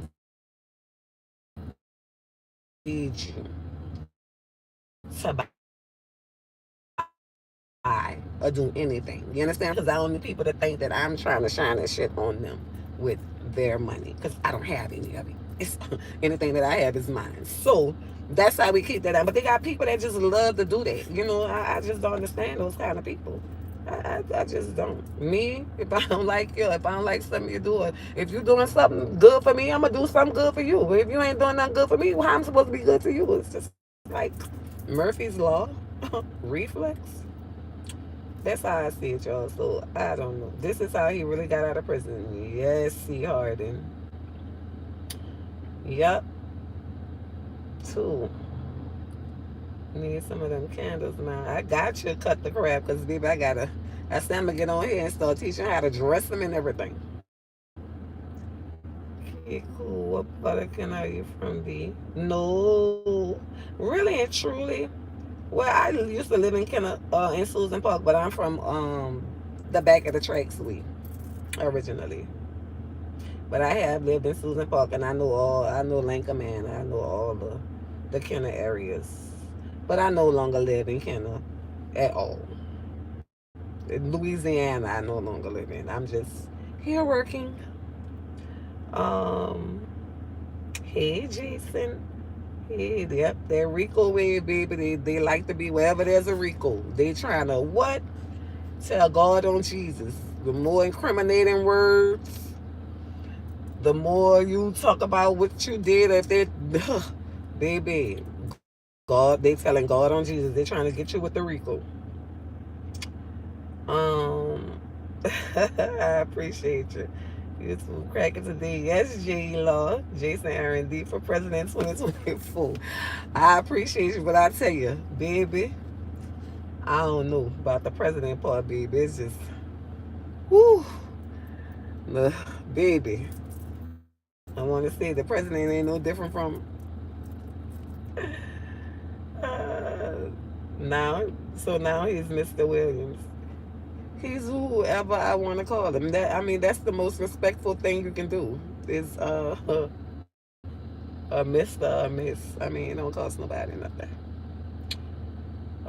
How did you and Gangsta meet? I met Gangsta through one of my old friend girls that used to date him. So that's how we met. Me and the group of females. I told that story on my one of my first interviews. I think on a rare interview, rare reports. But yeah, that's how I met him. All was recorded for years. 2001. Everything. Even people with nothing to do. Rico, we coming this Christmas. Jason Aaron is not lying. You hear me? I call it the tell God on Jesus wave, okay? Because everybody gonna be telling God on Jesus, and it's gonna be you gonna be able to know who them been really praying to Jesus for themselves. They're just gonna be telling. All was recorded, most certainly. 200 years, 30 counts for each individual. Do you hear me? Yes, sir. So that's what bought out his life plus 240 years that he said the judge gave him. He had to buy something. He had to come with something that was bigger than that. So you do that times two. Yep. Love you too, Jason. I'm reading y'all comments right here. Let me see, Mystique Friday. I know that's right. Well, it's 17 baby. Uptown for life with some funky in the face riding too. They say like father, like son, huh? I just can't. J. Lou, make some crab and shrimp gumbo on live. I most certainly will as soon as I move around and get to a little cooler spot. It's so hot the gumbo is spoiled. Oh yes, Pussy Too Good, Pearson. I will most definitely. I'm with the candles, baby. We're gonna be on there dressing. I'm gonna show you how to get your oils and dress with your intent and put your own energy into it. They think it's all bad, but it's not. Gotta be burning candles for people like informants and stuff. Who killed Derek from the Hot Boys? J.E. Lou, baby.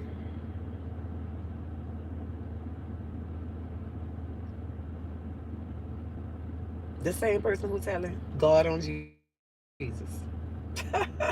The same person who telling God on Jesus. Made and date, Lil Wayne, baby mama. No. Who is Lil Wayne, baby mama? Mm. It's all Clive Davis fault, bitch boy. I I can believe that, Jason Aaron. Yep. Oh, I sound like a little bit Lil Wayne, baby mama tell you. I tell you, I get that a lot. And I now understand why. First of all, everyone from New Orleans, um, we mainly, if you're in New Orleans, we're all gonna sound alike. And I've explained that it's an underwater accent. Yes, they do. Cash Money most definitely set the trend with all the demonic rapping and going on now, and with all the telling God on Jesus on yourself and all of this, all of that. That's their whole motto. But yeah, I guess with living in other places, we tend to be able to and speak correct English. This is the only way you probably can sound, or you're gonna um, be able to sound, because you're trying to slow your words down. And in New Orleans, I paid attention a long time ago. We don't speak full sentences, and we kind of talk like we singing. So that's about it. Like, New Orleans music, and because it just keep going, so you got to take a breath, and then nobody don't know, so you don't, and you know what I'm saying. So because we got a nasal accent, so in order, whenever I'm trying to speak correct English, I kind of sound, I can kind of hear where our voices resemble a lot, and I get it. But she does speak correct English, and she's usually talking and having interviews or whatever, and just in a role in everyday script, and like when you want to speak correct English, you're gonna sound like this. It's the only way. So that's the best way that I could put why we sound alike. I do know of a lot of people like in different professions, if they're nurses or doctors or celebrities, reality TV. You come to a point in life that you have to speak where everybody understands you, and not just our own people. So this is that nasal deep, um, speaking correct English accent. No. Oh, say, am I afraid of? You know what? Pussy too good. When you say, "Are you not afraid for your life or family since the shooting?" You know what? Let me tell you something about me. I am a real fearless person.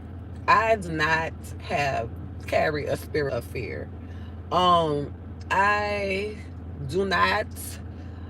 I more fear of what all of this stuff kind of how it reflects on me. I more fear that. So I more fear me and my reaction to things, and to the things that have happened. Um I am very in tune with my feminine and my masculine, and it's a very dangerous, lethal situation when it comes down to that. No, I'm not a nurse, baby.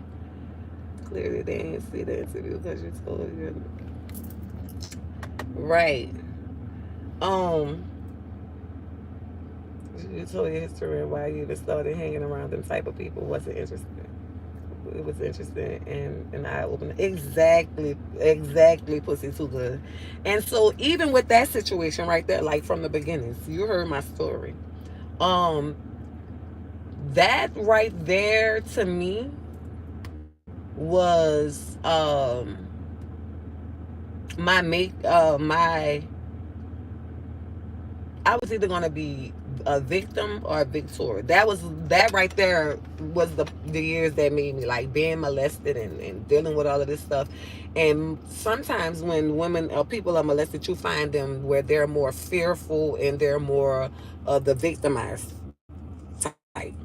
Me on the other end, I'm a whole nother different monster. I do acknowledge that I have different characters. I'm very well in tune with each and every last one of them. And I do not fear. I I don't even. I can't tell you no lies. I don't fear. Um, anything but God. No man, no thing, nothing but God, and the spirit of God. That's what I fear. Um, it's and it's crazy because I can be very nice or very nasty, no in between. I try to be. I'm gonna always be nice first, until I'm shown otherwise. I'm very mutual when it comes down to feelings and energy. Um, and I will be the bigger person to exempt myself first because I do know that in any situation, if it's bad, I know that um I'm going to be the perpetrator. So therefore I stay away from people. I don't give people my energy. Um, we're all adults. We all have free will. Um, you can say what you like to me. I'm gonna say what I have to say to you. You can say what you have to say to me. But as far as fear, I guess I was forced to not fear a long time ago, and that's because of these people that came into my life a long time ago, and the things that I had to see, and the things that I watched, and the things that I endured, and it's just it all balanced out in the end. I'm sure everybody knows that we can't be nice all the time. You just can't be nice all of the time. You try, but only way you can be nice is if you know how to be by yourself, and that's what I rather be sometimes. And talk to you guys. It's more realer than most of the people I be around. Um, half the time. Uh,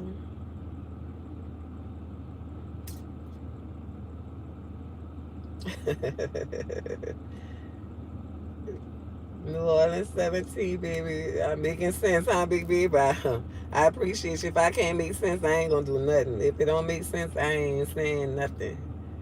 Do you a chief investigator? You do all your homework. I gotta dot the I's and cross the T's. You got to. Everybody. Um, they try to incorporate that a little bit. We have to, you know, with your kids. If you don't have kids, just with life, period. You gotta know, they have discernment and know to want to know something for yourself instead of going by what people tell you. Just go research it and find it out yourself. Don't all the time take because that's what people try to do. They try to fool you with what you see and what you hear. And some things, people can take away from it. You'll never know it. They can add to it. You'll never know it. So it's just best to always go and research the information for yourself. Um, let's see. Hey, little Mikey. Hey, little Dave, who actually was the one who had a heart out of them. To me, I mean, I saw they all had hard to do just what they was gonna do. Um, None of them to me really have a heart because they all witnessed and well, they've all semi been through the same things. So that's why I kind of analyze them a little bit. My real represents recognize, evaluate, analyze, and learn. That's what real means to me. Recognizing first that all of these, all of their connections and where they know each other from. Recognizing that first, okay? And then evaluating where those connections led them to, okay? Evaluating the fact that they grew up, some of them together, they were forced, living in the same areas and to go to school with one another, forced to know one another. Um, Evaluating that by them knowing one another and kind of, I guess there was some leaders and some followers, and so they all ended up, whether leader or follower, they all ended up in juvenile facilities very young. Um, with evaluating that fact, I analyzed that a lot of the same things have happened to them. They've all been, grew up kind of hard, in a poverty stricken area, didn't always have the most. Um, and then already being poverty stricken, which drew them, pushed them into the streets, forcing again have to adapt to their environments and to the things that they were going through in their lives, what they saw. Then analyzing, because all of those things led them to juvenile jail. So you go to jail. So now, now this is going to show who's really who. You understand what I'm saying? And you get back there behind walls and, you see, oh, this one a big dog and this one like this one, that, So you want to tend to be friends. But then it's all jealous and envy that would stem from them, because somebody's going to always be jealous of strength. I've learned that most people are jealous of people because of their strength, because they don't give up, because they endure whatever hardships they may purposely, deliberately be sending them through, or what may come their way. No matter how the hand is dealt, they always find out a way of how to play it. And it always looks so easy, and and that doesn't necessarily mean that the person, isn't going through anything, isn't feeling a certain kind of way. Like me, I don't wear my emotions on my sleeve like that. So I'm more, um, when I'm in a situation, I get more to myself and quiet. You know what I'm saying? And I know that I have to solve my issue or my situation. I don't look to other people to do so. So, and then learning, of them all going through this, and they learn to be jealous and envy, and who knows what else, because I tell you, a whole lot comes with whatever they had to deal with. So I did, realize all of that with them, and I saw where that's where the deception and the backstabbing and the crisscross and you know just the real hate, you know, coming between them. Um, just as it would with the same with females, same with males. You ask me. So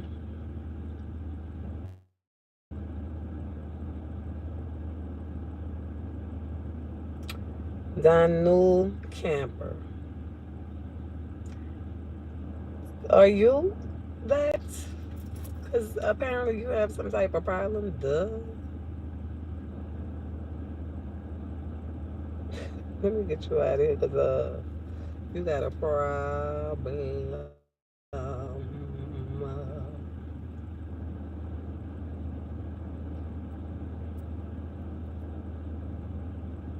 Let me get you out.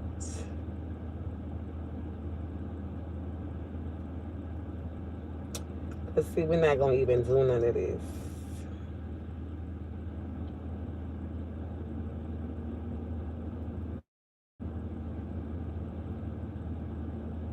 There you go, baby. There you go. There you go. Sometimes you just have to do that to people. But nevertheless, yeah, that's what it is with those guys. It is what it is.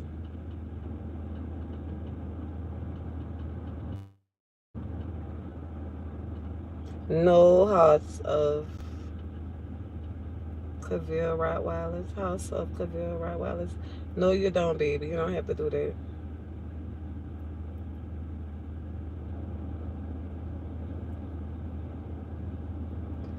Nope, you don't have to. Yeah, he calling us names in too deep. I don't know who that is, but he won't be coming on here no more. You see it, huh? I didn't even put into it because people be so hateful. They just want a reaction, not possible. Like whatever you want to call it. Probably call it to itself too. But yes, y'all. I just wanted to go through y'all questions because I always want to reach out to y'all and see how y'all be doing and make sure I'm in tune with who in tune with me. That's what it's all about these days. If I can help somebody, that's what I do. If I can't, I will not hinder. Like foolish messages and all of this foolishness don't make no sense. Hey, the boy Clay. Now I do, because it is so time consuming. I ask that you donate. It's not really me charging for the reading, because if you do not have money, I will do a free reading.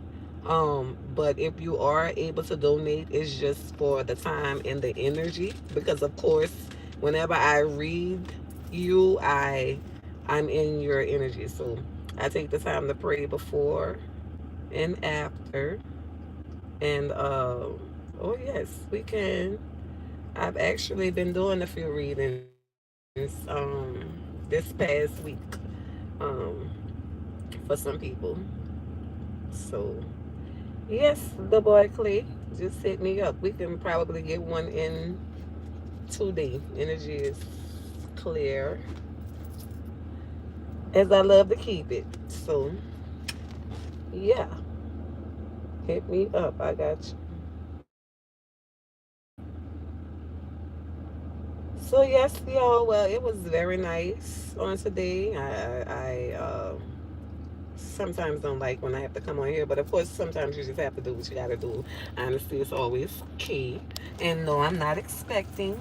I don't know who thought I was, but I'm just laid back in this seat like this, talking to y'all. Um, and I appreciate all of you all for coming out to listen to the truth. Like, we need to be asking people, why don't they share this information? This is the information that needs to be shared. Like, you know, tell the truth, shame the devil. But nevertheless, please like, share, and subscribe. Like, share, and subscribe. Because I would have loved for Terence Williams to, Terence Gangsta Williams to have been on. But of course, he can be watching. He won't see anything. And I respect that. But I don't respect that, because I would rather you just say it to me. But nevertheless, since this is what we have to do, that is what I have for you today. Um, Anything else is really irrelevant, because I'm sure we all wanted to know the truth. So unless it's the truth, um, that's going to be given, the explanation, if there is one for this video, we just ask for the truth. Okay, so got my chakra wine always in view.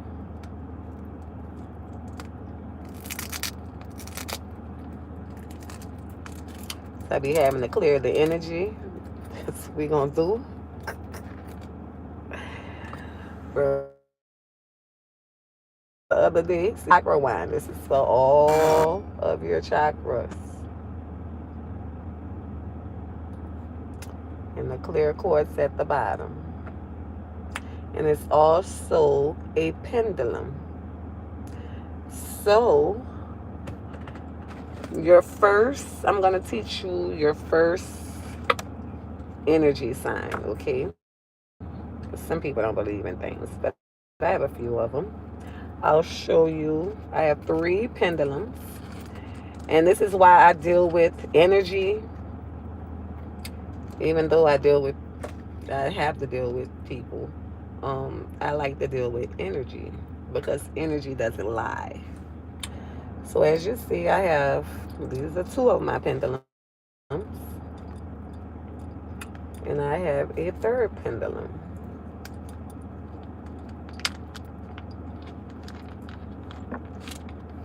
So with the pendulum, wait a minute, this one got a little knot in it. I don't like for my chains they have no knots. With the pendulum, a pendulum it reads energy. And it can tell you, you can ask the pendulum a question and it'll give you a yes, a no, or um, maybe not known, a neutral answer, right? So to learn your relationship with your pendulum, to see what the answers are that the pendulum may give you, you would first have to ask the pendulum some questions. So here I have three different pendulums, and I'm going to ask some questions so that you'll know which way the pendulum is answering, yes or no. Okay, so you ask the pendulum truthful questions. So I'm going to ask the pendulum just so that you know the movement of it. Honey, a donation is whatever you can donate. I don't be choicy. At least I would say at least um 20 and up at least, because I'm gonna pull set. I'm gonna start off with 7 cards. That's my intentions. But of course, the way that I shuffle the cards, I don't pull them. I shuffle and kind of let them pop out, and the ones will come out that want to talk. And so that's how I move with mine. I don't really like pulling unless I'm physically with the person. Um, if I'm physically with you, I will let you pull your own cards. But if I'm not with you, we have to be on some type of FaceTime or messenger chat so that we see one another. I will not give you a reading without you being available because, well, unless you will want it that way. But I always make sure I have a permission to be in a person's energy. That is how you can become uh, spiritually sick sometimes. Greetings, because people like to tap into other people's energy. And so when you tap into other people's energies, you never know what that person's energy is. So it just may begin to reflect on you, and it wasn't even for you. It's really not your energy, but because you tap into multiple energies, you would never know. So here I have 3 different pendulums, and we're gonna go for a yes answer. Get to the point where if I say you're talking to, you're taking to forever. What? However long it need to take me, baby. I don't understand who it is and what the rush is, but what's your name, baby? Mark Brown. Something man, get to the point. What are you saying? You talking about? Baby, look, you can't greetings, baby. Let me tell you something. It's a certain way you got to approach me and talk to me, and it's not loosely. So if you feel like I'm taking forever, baby, please scroll on by. Scroll on by. Okay? The request was never made. Just scroll on by. So to get the yes answer, I am going to ask the pendulum is today. Well, to get the no answer, it's today Saturday. So pendulum, is today Saturday? It's today Saturday. So they're all making circle movements because no, today is not Saturday. And I'll show you one by one. It's today Saturday. today Saturday? Is today Saturday? No. Yes, you have to talk to me a certain way. I appreciate you, mean indeed. Um, it's today Sunday. It's today Sunday. Okay, so yes, it's backwards and forward. And no seems to be a circle. Let's see. That's one pendulum. Let's see. It's today Saturday. It's today Saturday.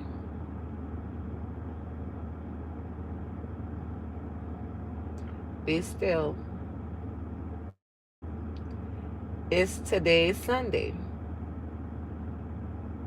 It's today Sunday. Baby, I cannot.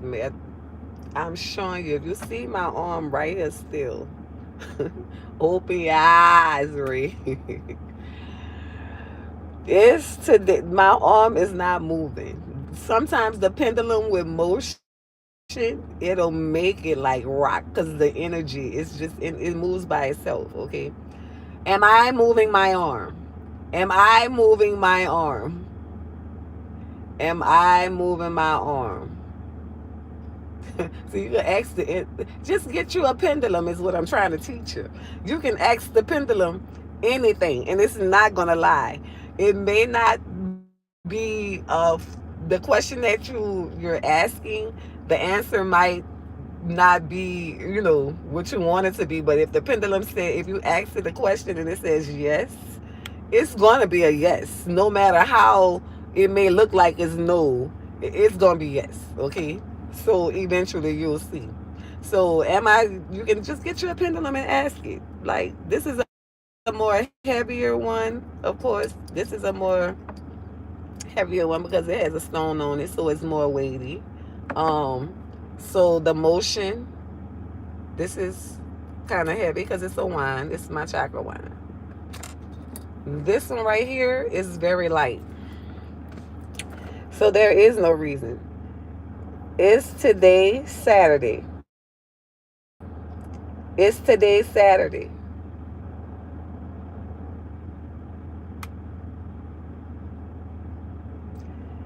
Be still.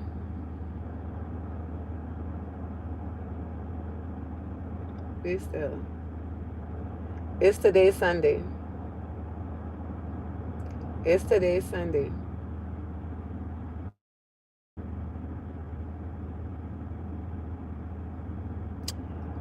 Be still. It's today my birthday. It's today my birthday.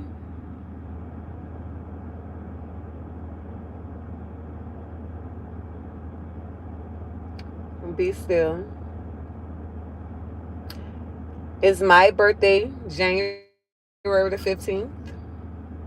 It's my birthday, January the 15th.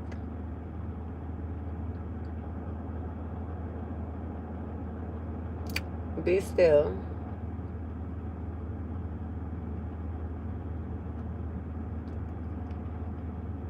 Have I told a lie about the information that I've given today?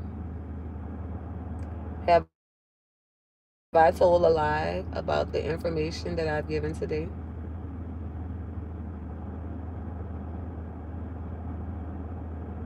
Be still. Be still. Still. Is the information that I've given today public records? Is the information I've given today public records?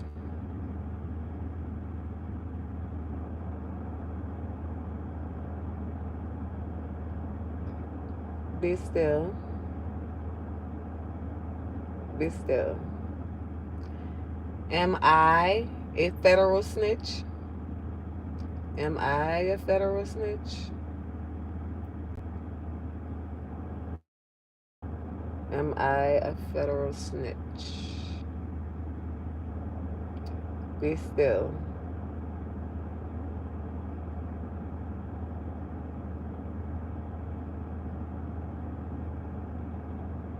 Did I give the correct information on the federal snitch?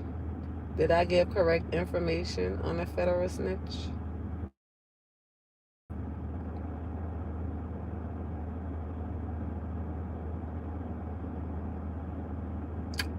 Be still. Should everyone have a Should everyone own a pendulum? Should everyone own a pendulum? Yes, because energy does not lie. Energy never lies. So we can't make this up. Get yourself a pendulum, honey. You're going to always know the truth. Know your own self, your own energy, everything, baby. Get yourself a pendulum.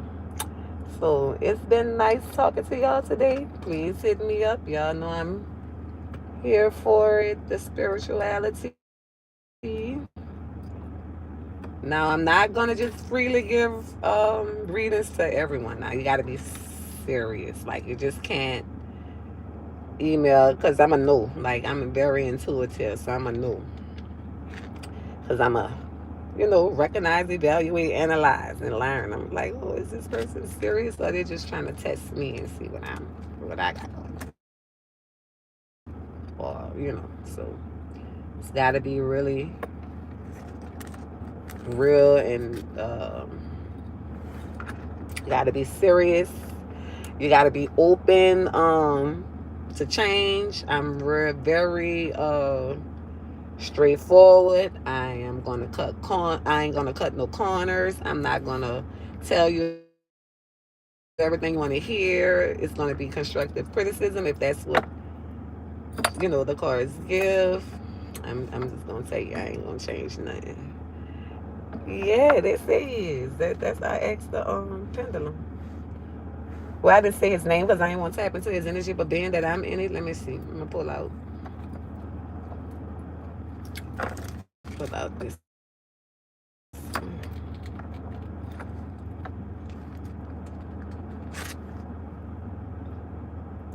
Hey, greetings. Hey, Black Heart.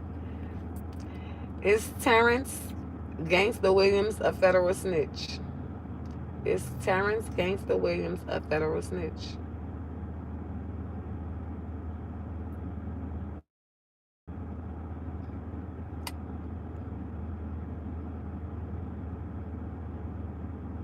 I cannot tell a lie. Energy doesn't lie. Be still. I don't even want to tap into his energy too much. So I'm going to just leave that right there because, you know, I don't tap into people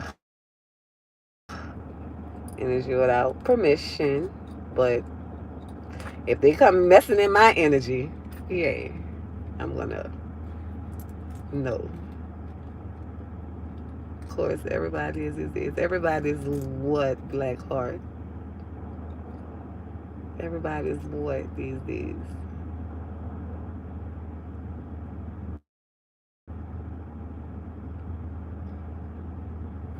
Is everybody a federal snitch these days? Is everybody a federal snitch these days? The pendulum said no. Nah, we gonna ask the pendulum, Black Heart. Is everybody telling in some way or another these days? Not everybody. The pendulum said not everybody. I believe the pendulum.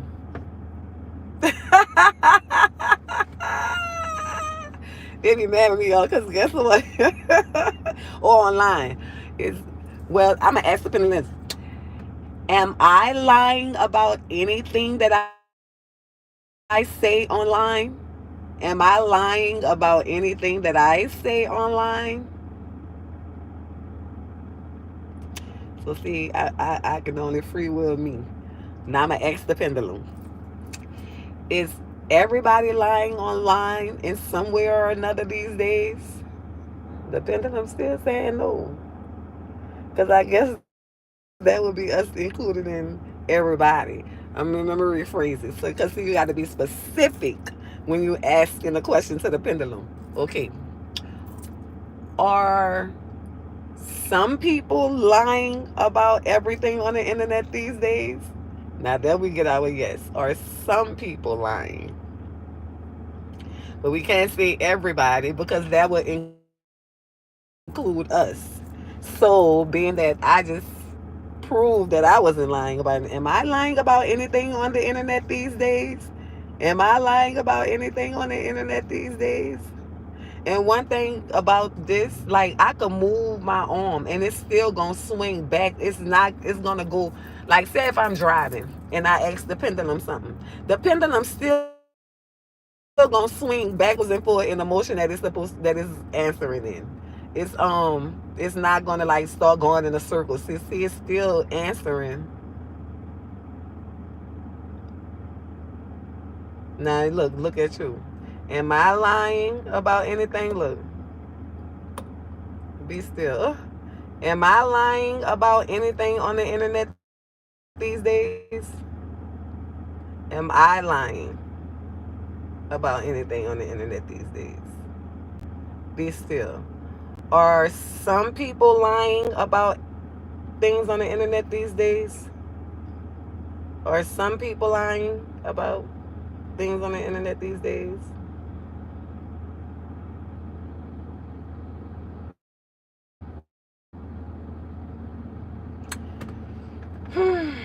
Get yourself a pendulum. That's all I can say.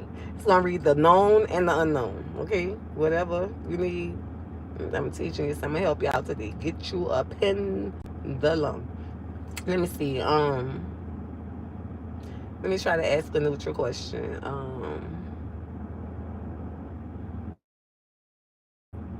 Some that it may not be able to answer. I don't know because it can answer everything.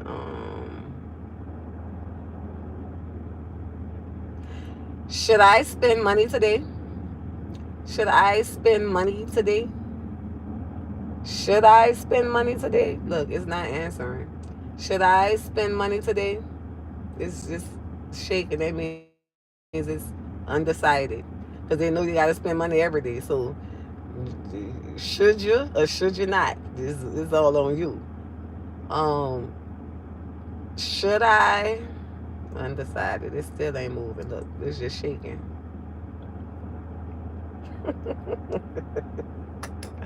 Can't make this up. Um,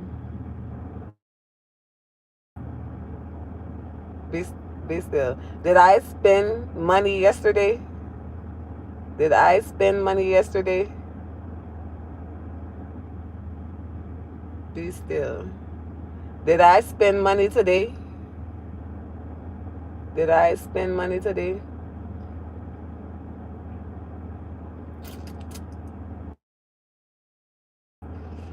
And there we have it. Nope, I ain't spent a quarter today. It's the truth. And it's swinging hard.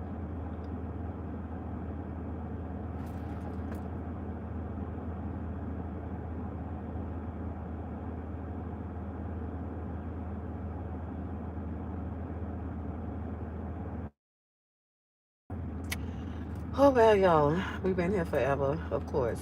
But hey, we ain't got no time limit. Unless y'all busy. But yeah, y'all get a pendulum. Get yourself a pendulum. And plus, we got the clear quartz on there. You can just clear all the energies. Okay? You got your little crystal ball on one end.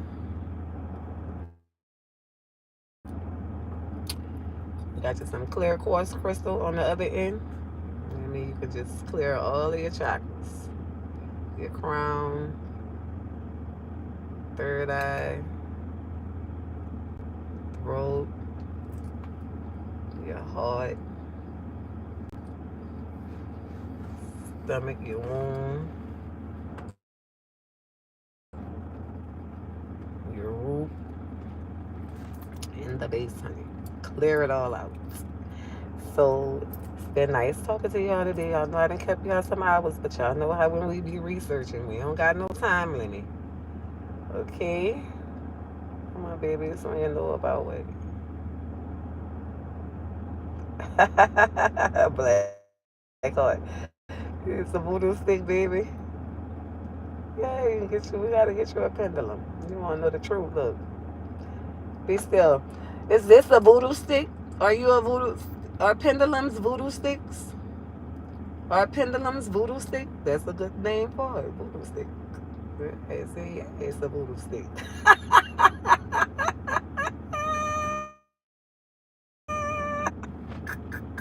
There's some good stuff to do to yourself though, some good, because if they do bad, they ain't gonna tell you the bad they doing to you anyway. So that means you need this to, for all the goodness, period.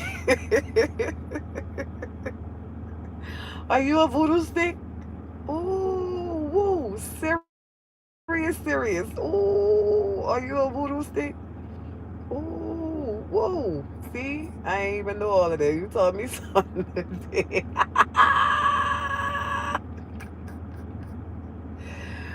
Baby, they better get to doing it. I think I'd rather do voodoo than black magic.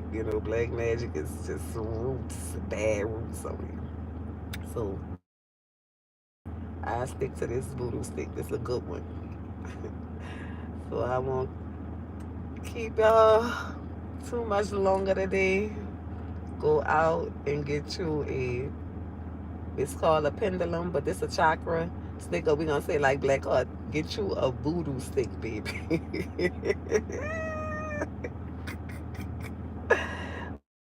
Go out and get you a voodoo stick. Okay, look, the pendulum say yes. Go out and get you a voodoo stick.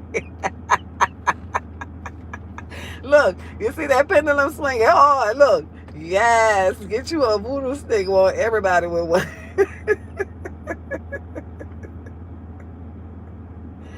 Ooh, I'm too direct. You hear me? Pussy too good, Pearson. Girl, look, let me tell you something about me. That's why I make sure I have to be very thorough. Because, like sometimes people try to, like I've been tried to, people try to make me move. It's just certain stuff that don't get to me. Only thing that really is gonna catch my attention is the truth. I don't care about what people see. You hear me? Let me see what you say, baby. Oh. Black girl say, yeah, the weed still working. Ah, Black girl said the weed still working. You better get you one.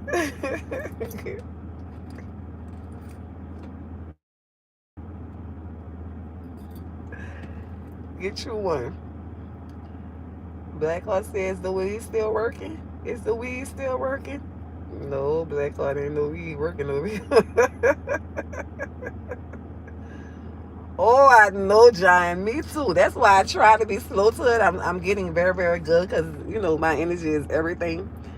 So, I promise you, I stay away from people. Avondale boy today, Lord. I know that's right. um, I try to not get angry, because when I'm angry, I'm a whole another different alien. Like it's not even human. It's it's just a whole another alien. So I try not to, and people tend to try to wanna, you know, go there, but I promise you. Just me talking stern, that ain't even half of not wanting to get in an argument or get down bad with me, because when I'm getting down bad, I don't even talk. It don't be no too much talking. It just be like a bunch of alien stuff, stuff you never saw before. Be like, oh, how should, you know, that's how it be. But I try not to go there. That's why I stay with my voodoo stick. That's why I stay with my voodoo stick, baby. Don't let them fool you. Oh no, you hear me? Do I allow people to upset my energy? No, no, no, no, no, no. I beg of them to differ. I beg of them to defer. No, no, no. Can't. Look, it's swinging hard. Can't let them do it, baby. Don't you let them do you that.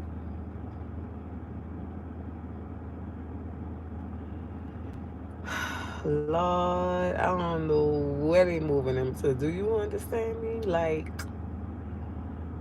I don't know. I just hope they really moving them, you know, and they don't be impossible meat around here. You know that impossible meat that they eat.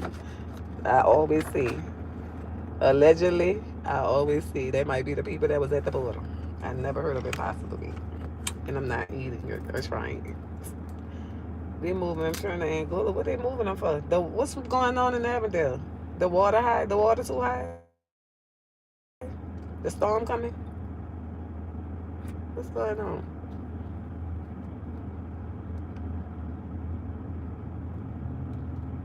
What's going on in Avondale?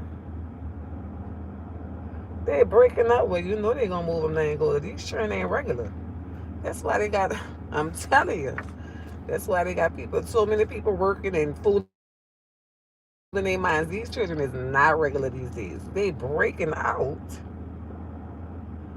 Lord, because they be watching all these people Instagram, on YouTube talking about they tried to break out of jail and all this little dumb stuff, and then they be trying it, and then what they get them? A bunch of charges, just a bunch of charges.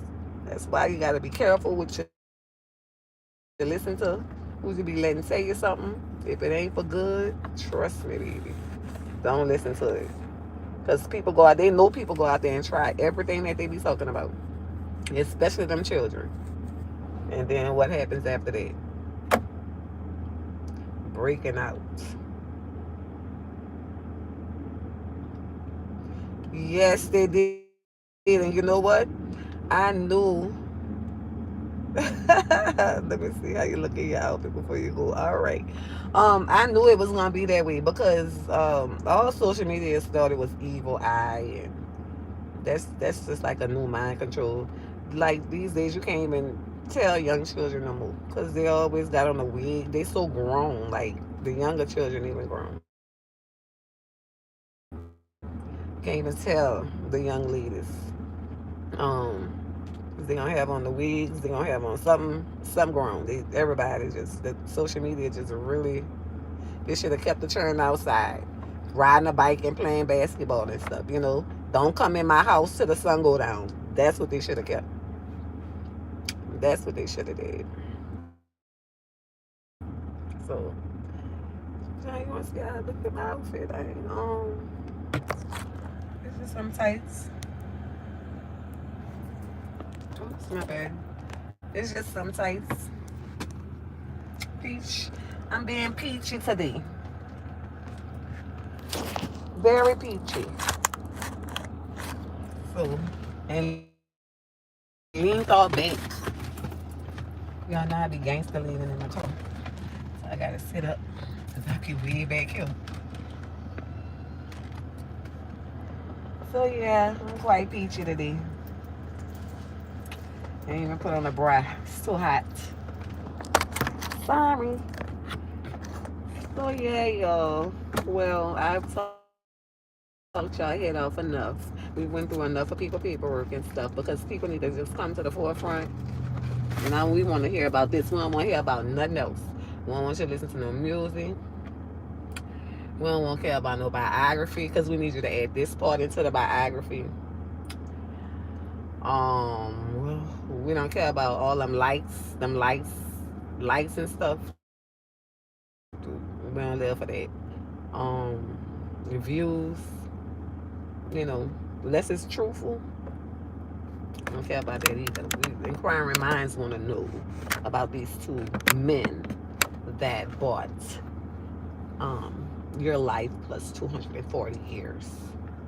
Okay, so yeah, I'll be looking for the response to that because that is what needs to be spoken of. Ask if John being thirsty. Pussy to a good person, you already know that comes with the goddess, you know. But see, I've been flipped it and John will go into prayer. Heavenly Father, we're gathered here today. I'll go to prayer. You got to take all of that. Any way that when they pay attention, just flip it to what it need to be. You know what I'm saying? It's all good. So, but yeah, that's what we really want to know. Yes, baby. Um. So yeah, that's what we want to know until we find out about these two young men, Sean Taylor and Timothy Pickney, who shared the cell with you. My bad, y'all. Timothy Pickney, who shared the cell with you, who named you, who you brought up that man co-defendant name, knowing it was gonna ruffle a few left feathers. That's what we want to talk about. Can we get some truths about that, please? Cause everything's pretty much out in the open in those minutes. Sorry to be such a thorough reader and thoroughbred period, but we need to know. Like, we don't want to no cappity cap. We don't want none of that. We want all truths. Tell us. They got other people with life sentences. Like, really? Ain't telling that's fake to me. I think because if people knew that, I don't think they would have a real reason to want to interview or follow or like or share. So that's why it's such a dire need to be real. You understand what I'm saying? Like, that's right. Don't do me. I mean, if you can't be real, like, people think that's real. Think it's real. They gonna try it one day. Oh, I told on my dead partners. Telling on your dead partners not gonna get you out of jail. They dead. They free. Look like you should get indicted for telling. Because you held the information for so long. Like, so incriminating. So, that's all we want to hear about. We don't care about none of that other stuff. All this, oh, I kill this one, I kill that one, I did this, I went and got the cook, or I burned my truck up, or I like to do this, or I like to carry guns, or I carry beepers, or I wore a life vest, bulletproof vest, all that's rah-rah. Talk about where, how you got out of jail. Would put me on a wig. No shade, but I wish my 16-year-old would put on a wig. Baby, when I tell you I see these young ladies around here, and I'm going to tell you, that's why I wear braids. Bad enough I be having to go, because I don't let anybody be touching my head, period. Like, no anybody just cannot touch my hair. So, I have to stick to a style that I could make last till I get, because, I be gone. But, baby, these children, they were younger than that wearing the wigs, and it just, oh my God, I'm like, does anybody wear their hair anymore? And the young ladies, you can't even tell, you know you used to be able to look at a young lady and be like, oh, she still have all of her innocence. Not anymore. It's like, okay, the wig just takes away, you can't even see the innocence because they got so much hair in the wig. Just all these inches and the lashes and the this and the that.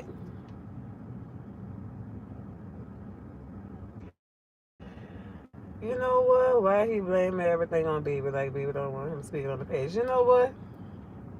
That's lies. See, really, if I get on here, okay, so say you famous, right? Pussy too good person. You a celebrity.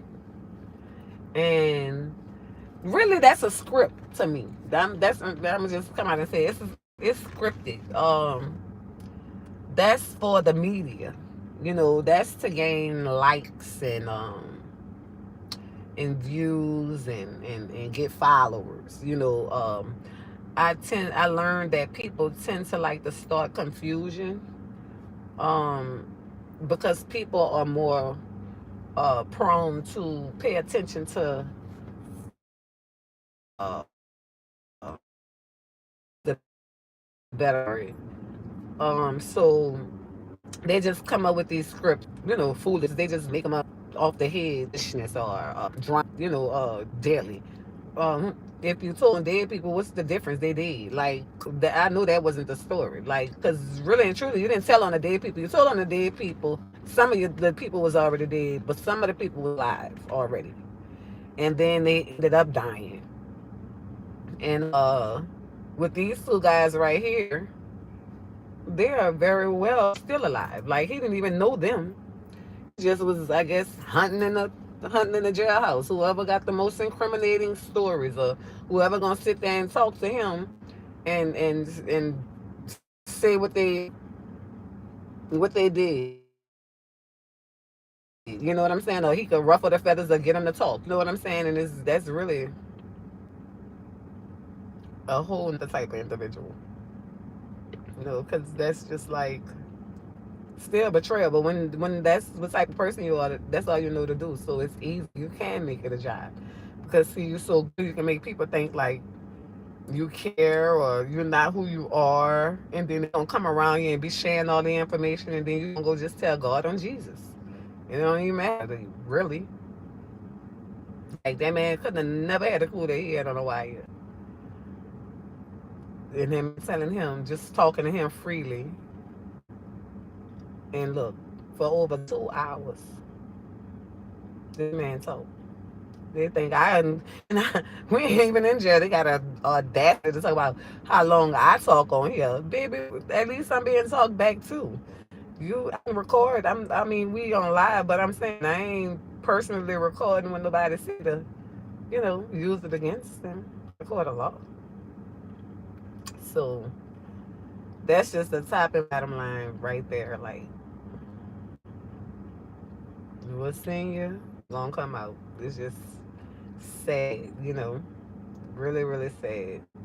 But that sounds like the more true story because, I mean, who couldn't have? I mean, there was a lot of life sentences. That was a lot of life sentences.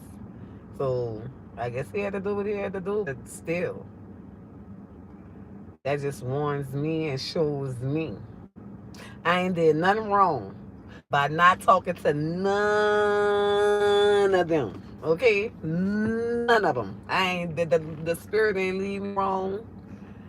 I'm glad I stuck to the unknown because now I'm coming to the physical and I already know all about it. That's why I'm able to tell you all the missing pieces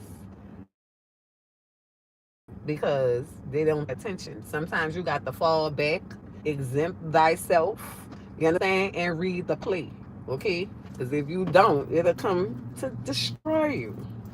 And that's what I kept trying to get Elvin to do. I mean, every single, I like, Elvin, I had a dream. Da, da, da. Dude, that dude would not call because he didn't want to hear what that dream was. And I kept trying to tell him.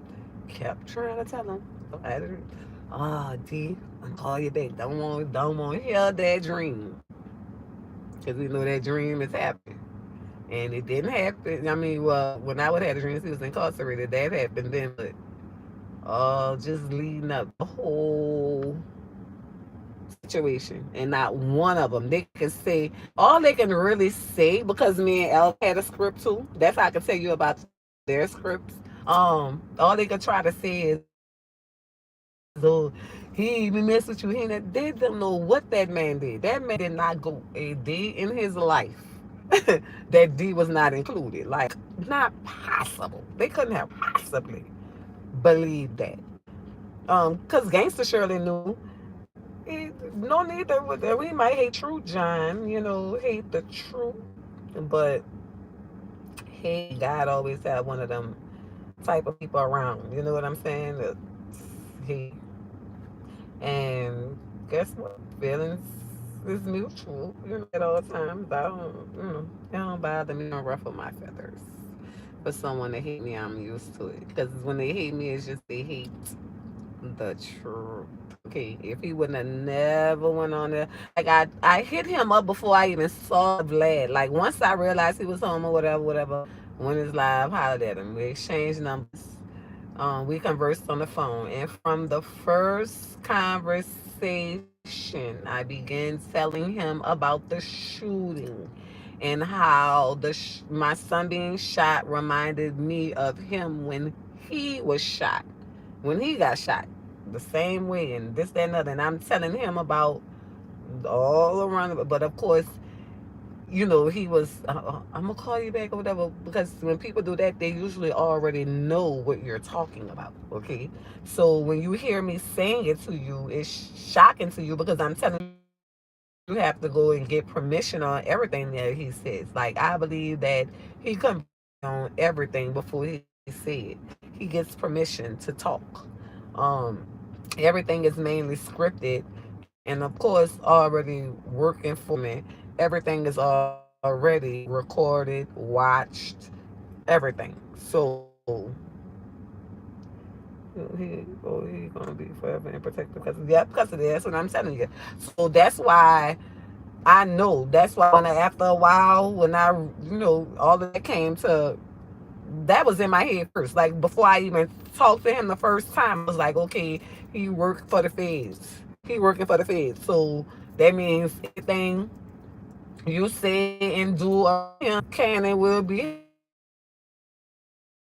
held against you as in the court of law. So that's just what you hear recorded. He a worker. So that's what I realized first. I don't know why other people don't realize it. I think they get caught up in who people once was, and that's why he was gone for so long because of who he once was.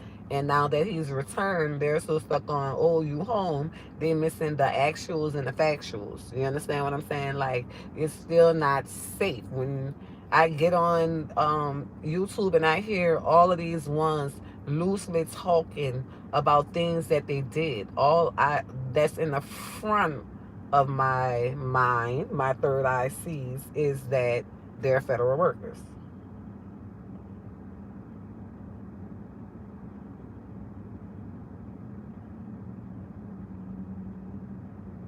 Well, Black Heart, a little honest on what you're either all the way honest, or it is no such thing as a little honest. You're either honest or you're not. So with a little honest, what do you mean? A little honest about what? Because he's not telling you that he's a confidential informant. He's not telling you. He's not out here saying that he's working for the feds. Um, he's not. And I thought that was a law. Like if anyone's working for the police and you asked them, are they working for the police? Are y'all not asking? Because I asked. What you did? What you heard about? What he said?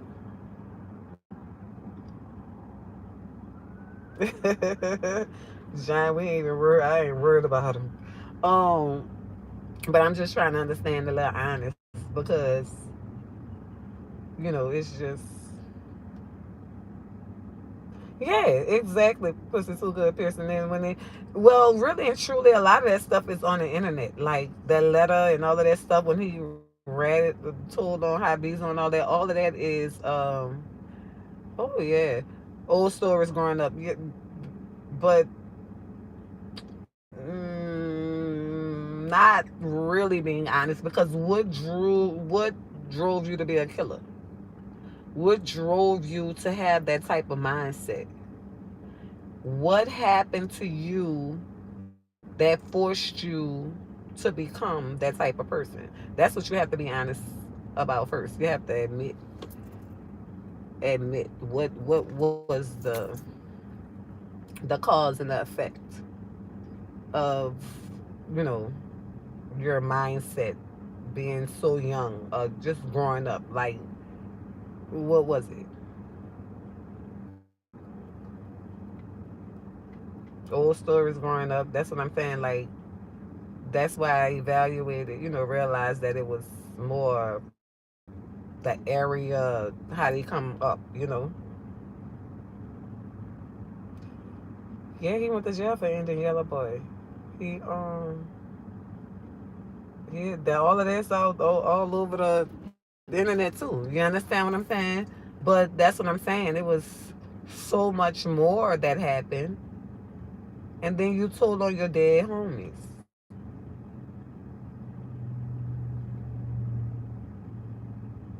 So who's to say that when you told on your dead homies, that wasn't you? For you to know, that means you were there, but they're dead. You didn't say anything while they were alive. So talking about it after the fact, who's to say really? Because the dead men don't have no paperwork. But the paperwork that I saw today, well, the last couple of days, but the one that I just read to you today is real people,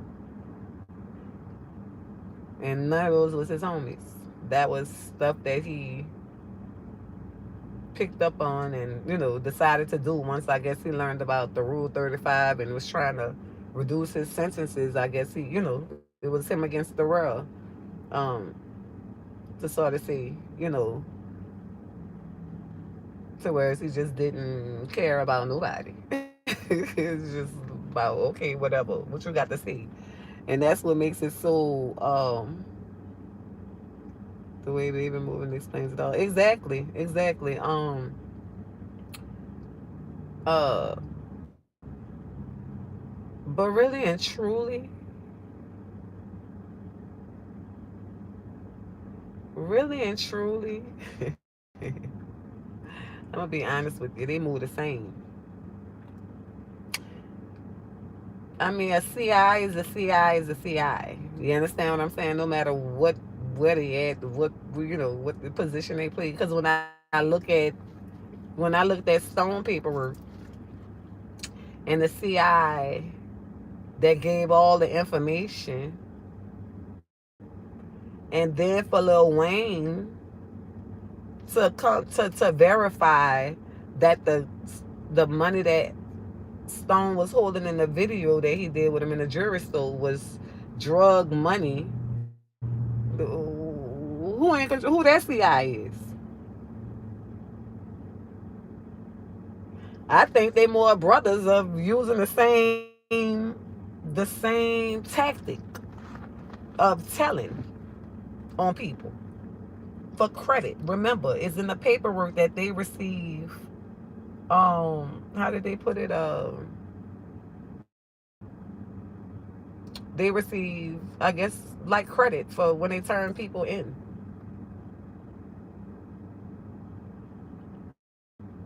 So that's a job, and it's really not for free because your freedom is involved. So, and they said it in the paperwork that they'll go through any extent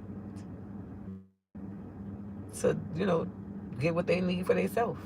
So they know they're not gonna lie about it because they need the Rule 35. So they go out and then that's a way to play on a person. That's like, if I know what gets to you and I can use it against you, I can use it with you to kind of make you, come out your body where you'll really go to speaking on how you feel. You know what I'm saying? And Black Heart, you could do that with me. You know what I'm saying? Like certain people you could talk to me about, I'm just gonna come out and see how I feel. Period. Period. I'm not gonna hold my tongue. I'm just gonna, you know what I'm saying? Oh, you mentioned how they gonna, oh, such and such and such. You know what I'm saying? So same way with other people. Like same tactic. Same tactic. So if you ask me, I just feel like they can't all be together. Maybe one CI told on the other CI before, and even though the CI out of jail, who knows? Who knows? Remember, we're dealing with CIs, confidential informants here. Remember. Somebody still told on him. I know that's right. Um, somebody, who knows? Maybe that's another thing he's not saying. Because if he did the shooting for Yellow Boy and he got indicted for it and all of that, then somebody told eventually that it was all of that long time later after the Yellow Boy was already dead. Like, who came up with the story at that point? And so that is why when I said to him, he was like, well, I didn't say to him, but I've said in a previous one of my videos, whenever I hear Gangsta saying, "Oh, I got locked up in '98 and the Cash Money got the deal in '98," I'm like, okay, you can't see that you was part of the deal. Like, when you gonna wake up? You saying that in the same sentence, but is it not clicking that you were part of the deal? Like, we make it make sense. You understand what I'm saying? You keep saying, oh, I got locked up in '98 and Cash Money got the deal in '98. And all of it was based off of the Hot Boys and all of this stuff that they was doing. So who do you think? Who do you think gave the stories? Who do you think gave the narrative? Who do you think? How did Wayne them know to even make those songs? They wasn't living their life. So who told them? I mean, they were eventually around it, but they were younger, way much younger. So especially Wayne. So when you look at his background alone and how his mind was, he didn't know nothing about really like the streets like that. He could tell you more about church, okay? Until he got with Cash Money, he only got there because he was, they all fall for the deal. And he was very gifted and talented, okay? But once you get in certain kind of hands, you have to go through certain things. And let me tell you something. When he was young, I know a lot of people that have been around him, and they said someone personally told me they met him, and he said that he's nothing like what you see on TV. I mean, he's nothing like what he rap about.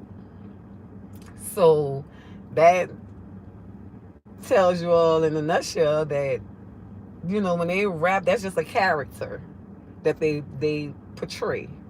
That's not necessarily their lifestyle. And when they're rapping about something and rapping it like it's theirs, and getting it from another person, then 9 times out of 10, that's who's, if there are any indictments going on, or any police play going on, that is the person who is actually telling on everybody, because he's over them.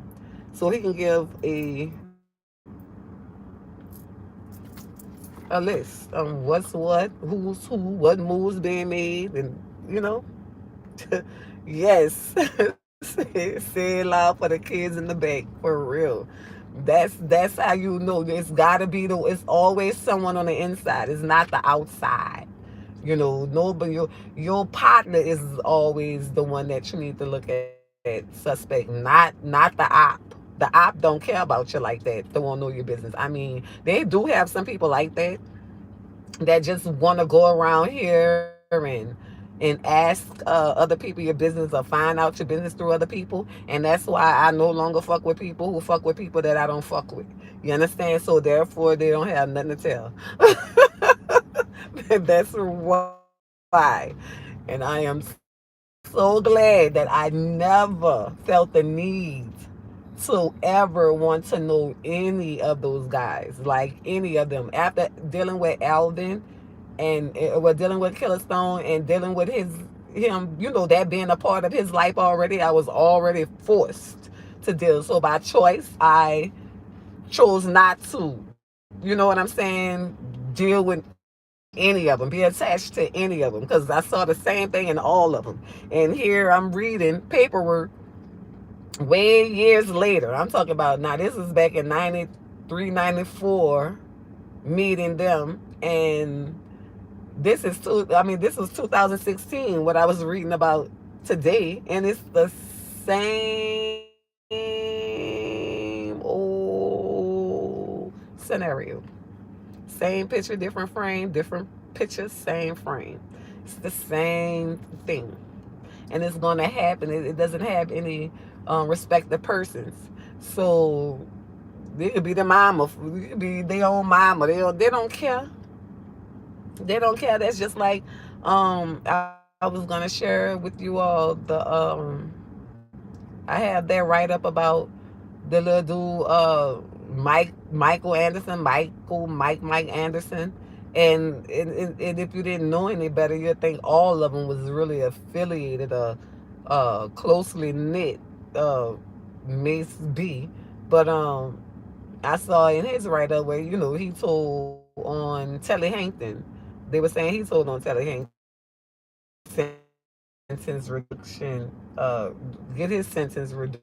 And it was so crazy because the internet had lined it up, and so it was on the same page with stuff about that report I was reading earlier about the two guys being in the one going to jail, the situation, get his with Gangsta. It was on the same page.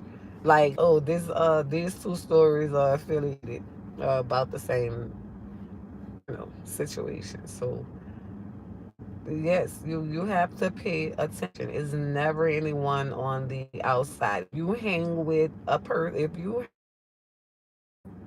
that that you do not deal with, how do you person think that those other persons know your business? They know it from the very one that you all mutually deal with. You don't deal with them, but you deal with someone who deals with them. So what do you think is happening?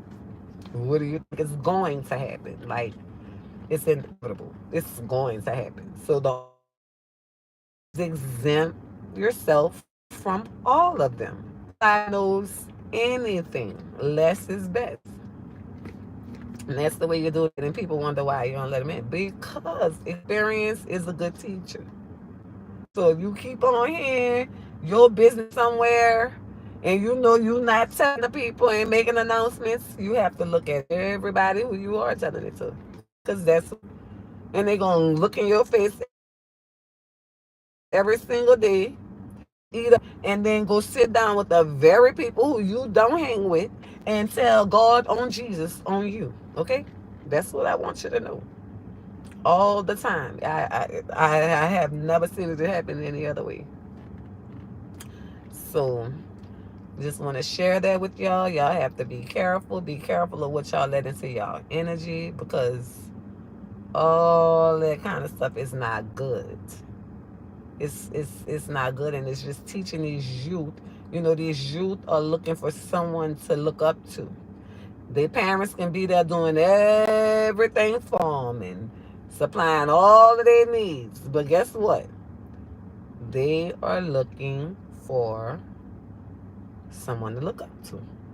Cooperator said on Drink Champ, all the news kiss each other in the mouth. It's funny you said that, John, because um, when Stone used to be with Cash Money, and they used to be in the East, at their house in Eastover, and there was a photo that Wayne and Baby had, and they was kissing. Black Heart said that was that powder. All of the above. Um, when they were, going to kissing them out, it was like everybody in the background was looking like, but let me tell you something with that. And I saw it because Stone was in the background too on a picture, and they was looking like, ooh, or whatever. Again, things be scripted. People know, oh, they make up stuff to bring on attention. You know what I'm saying? So, oh, let them kissing them out, which they, probably, I mean, Wayne has said other things that happened to him with Baby. So, I mean, if he didn't think that's what it was then, you taught to freely kissing them out. You ain't know nothing was wrong with it. But they were all in the background on that picture, and it was like, but to me, they had already seen that numerous of times before. And I'm thinking maybe they were told to show a shocking reaction. You know what I'm saying? Your little kid put the photo out. Yeah. And I actually had the photo too. I got it somewhere. But because they all had a photo of it, and I think I got it from Elvin or something. But yeah, when they know something is scripted, and it's it's deliberately put out there, but they shown, oh, look like this in the background. Oh, fix your face. Oh, act like everything be a script. Doing stuff for attention and likes. And remember, I told y'all, um, I was gonna read the 45 agendas of the Communist Party on America.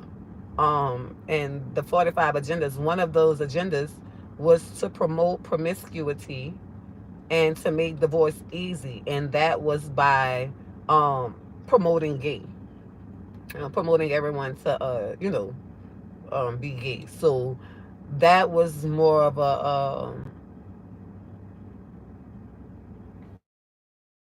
assignment, and they did accomplish the task. And so, therefore, when you see a lot of celebrities doing things, it's not real life. Remember, they are all actors. Okay, never forget that.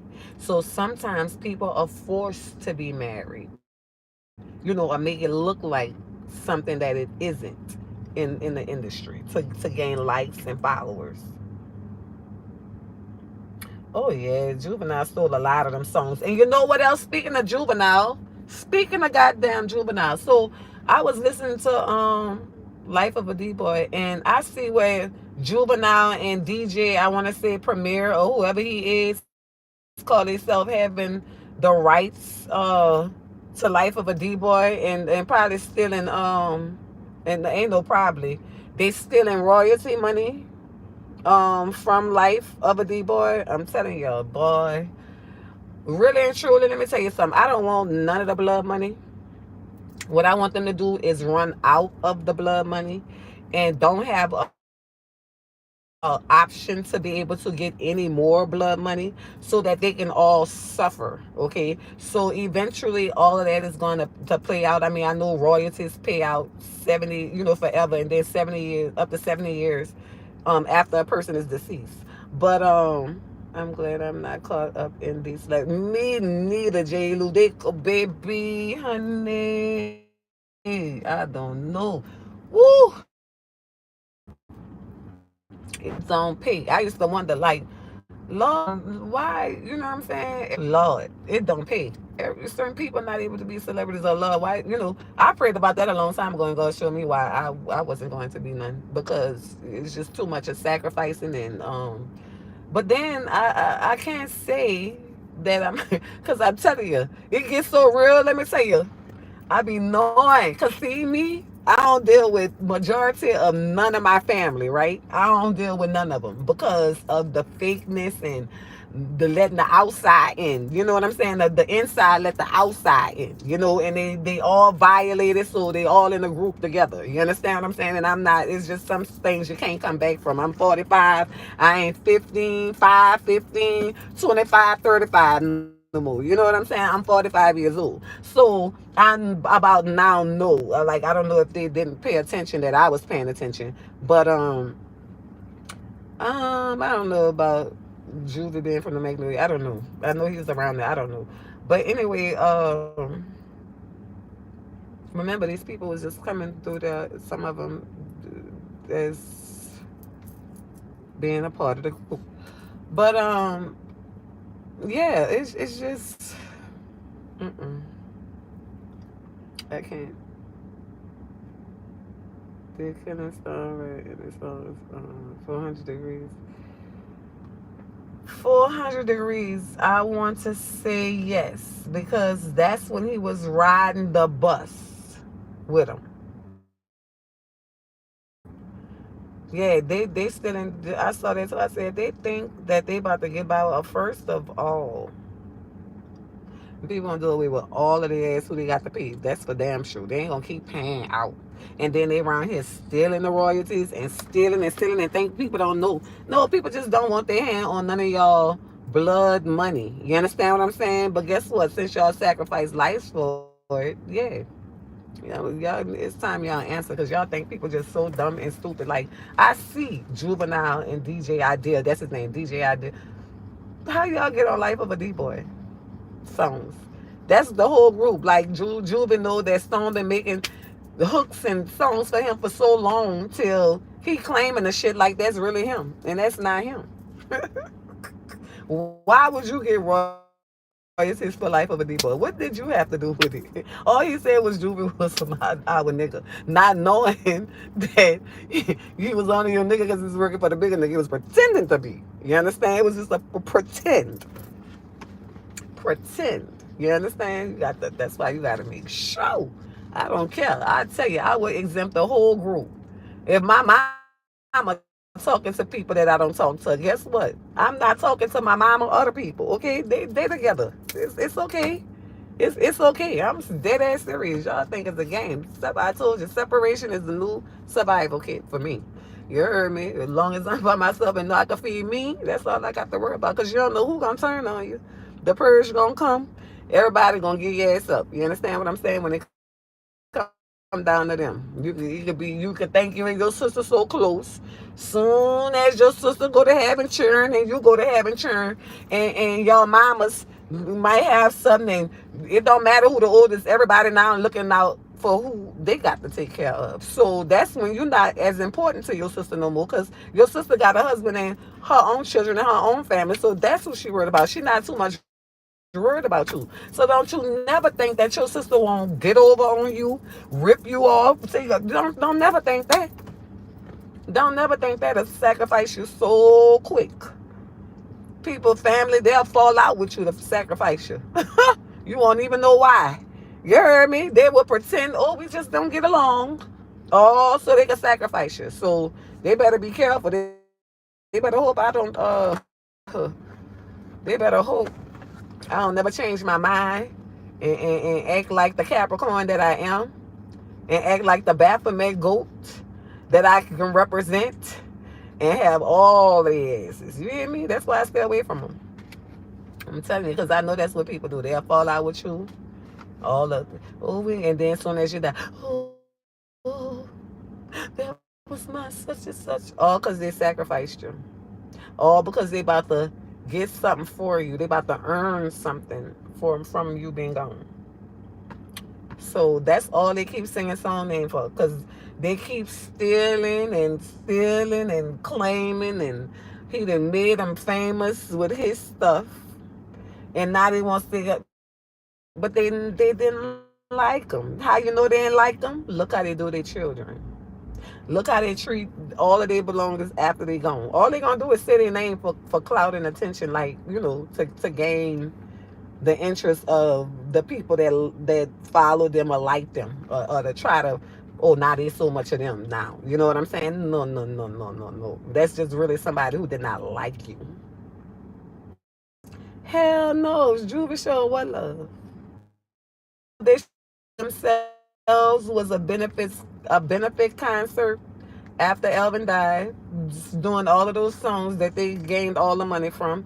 And Lil Wayne, the same one who ratted on him about the $57,000 to the feds, verifying it was drug money, he gave $3,000 for, he paid for the hall, paid the $3,000 for the hall, the work, the mason on Chapatulas. I ain't never needed them to show me no love, because I didn't even want to know the people. I tell you, once I know what I know, you ain't got to worry about me. I exempt myself from the whole group. So, no, show what love. They so busy, still trying to receive the love from him after he dead. They received it while he was alive, and now they still hungering for it while he's dead. All of them. All of them. They don't show love to who baby. They kind of love I don't want. But I'm just saying, Booby. No, I haven't spoken. Well, I haven't seen Booby since Alvin's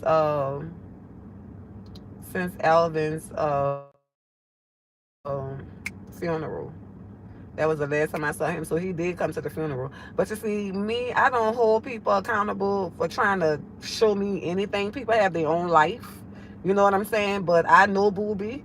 Booby know me. You know what I'm saying? Back then when they hung together or whatever, they all were in my vicinity. I was all in their vicinity. They used to come to see me. my baby when he was locked up, and after Booby had lost the arm and stuff like that. But have you ever met Soldier Slim's sister?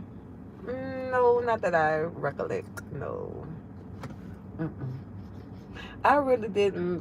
When I ran uptown, y'all, I was really being messy. Like, really not being messy, but really standing my ground. Like, Elvin had a baby mama uptown, well, that stayed in the Magnolia. And I'm from Kenner. So he doing all kind of stuff. So I went and made me some friends in the Magnolia. And used to go back there and just bogart and sit on the porch and fight, be messy, whatever they want to do. That's what I used to do. But I ain't used to be into meeting the people.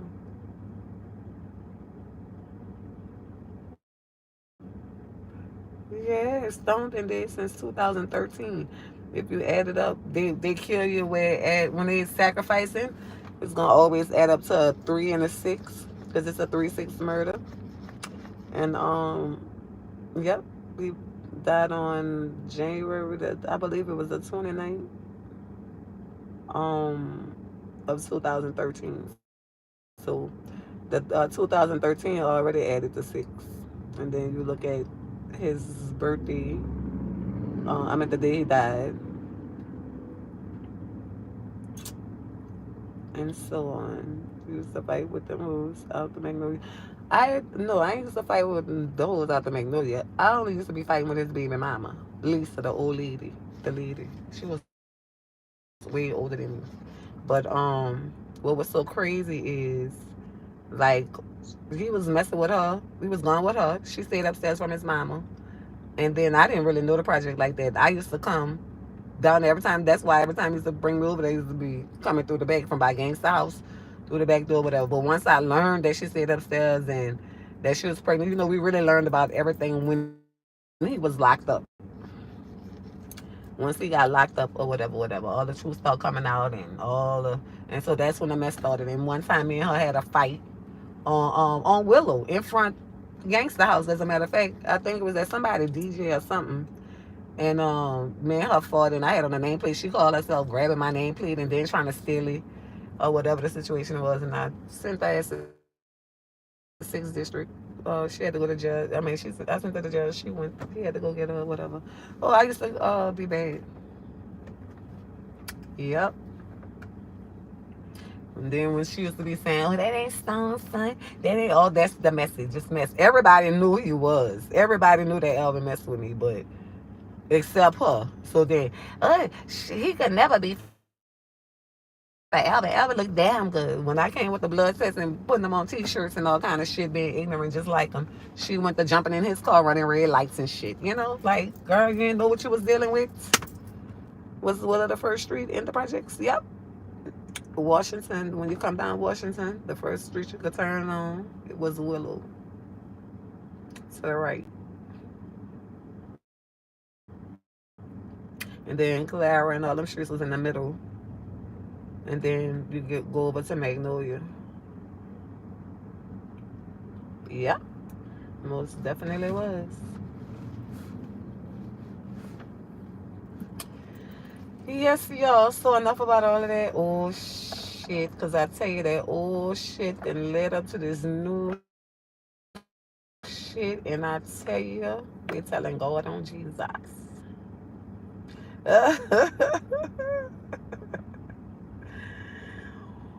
Yeah. And you know what's so crazy? His ass was in the halfway house, but it was really behind all of his lies. Like, that's when you learn men lie, women lie, numbers don't. That's when I first learned. Men lie, women lie, numbers don't. Way before I believe Jay-Z even said it, because that was in 94. Me having my baby in 94. Alvin was locked up. He had actually went to jail 3 days before I had my baby. And when he came home in 96 to the halfway house, he was on Napoleon and Camp. And I met him with paperwork on Napoleon and Camping. Just like, so that's when I learned that blood work is all numbers and it don't lie. Double I came back 99.9992%. Okay? All of his fault. Numbers, the blood numbers, the blood numbers. The numbers gonna lie if you alter them. If you alter them. But other than that, they don't lie. You have to alter them. So I'm gonna say unaltered numbers don't lie. In my case, when I'm speaking of numbers don't lie, it was a blood test, so the numbers didn't lie. Yep. But like I'm telling you, I'm 45. Why I moved to Cali? Because it's no precipitation, it's no humidity, and I can breathe. It's very peaceful for me. And it's 2,600 and something miles away from bullshit, you know? It's much lighter air. And being that I'm older now and I choose to know people and it's not no longer forced, yeah, I'm at work right now, so I'm in the boot right now because I'm working. But other than that, yes, this is my time of year to be in Cali, and I'm going to get out of this boot because the storms is coming. And even if the storms don't come, the water is going to rise on a sunny day. I hope y'all paying attention. Like, okay, don't be fooled because the storm's not coming this way, the storm's going the other way. No, but the water surge is still being pushed up. Yeah, believe it or not, I didn't have this body in the 90s. I used to be slim, slim, slim. I just used to be slim with a big old booty, just from young. I used to be and like that, shoo, like that from young. And then as I got older, the weight started coming on to sit. But no, I did not have all of this weight. I promise you. Thank you, Black Horse. Yeah. It's more fun. I was slim. I used to be slim. But I mean, I was still, petite and slim. And that's why I tell young ladies now, they be like, oh, I want to gain weight, but I can't gain no weight. I need this. I be like, baby, give it time. Give yourself time. Enjoy not being able to gain weight. Because trust me, when the weight come, it be hard to get off. So be happy that your metabolism still works and that, you can gain some and still lose some because as you get older, the weight tends to sit on you. And then as you get older, you tend to spread and, you know, different strokes for different folks, all goes by the diet and stuff. So, yeah, but wisdom is a good teacher. Well, experience is a good teacher, and wisdom is everything. You can't buy it with all the money in the world. So, that's when you learn to take care of yourself. So, y'all, I didn't held y'all on here all day, but it's always good because we always need to talk. I can't talk every day, but when I can, I can. So, been on here about, Lord, probably about 2 hours, 3 hours. Ain't no telling how long, but it don't matter because we got down to the nitty gritty and we got down to the truth. Of course, I just left Vegas in June. I actually had my pictures up, but when they go to hacking your page and all of that plan, yeah, hold me hostage. I know that's right. Yeah, I've been to Vegas, Dara. I love Vegas. I was actually thinking about moving to Vegas at one time, but it's just really, I like Vegas. It's nice. So, yep. Well, y'all, it's been nice talking to y'all. Please don't forget to like, share, and subscribe because people need to know the truth, and make better choices in life for themselves on who they give their energy to. So I appreciate y'all for listening. Lilo Mike, let me tell you what's going on with Wacko. Wacko, Wacko has been having to hear of me and see me all of his life. Bye, baby. Bye, Black Heart. Wacko has been around, was around Elvin for a very, very long time. So I don't know. I guess he had to been whatever. He had to always see me because every time Elvin would come, if 9 times out of 10, Wacko used to be with him. And Wacko is really, I don't know what to say about him, but when it come down to me and him, the problem is, I guess he used to hear from Stone like I would to them all to okay, so you know how they say if your parents care about you, they're gonna chastise you. That's Stone, Black Elvis Stone.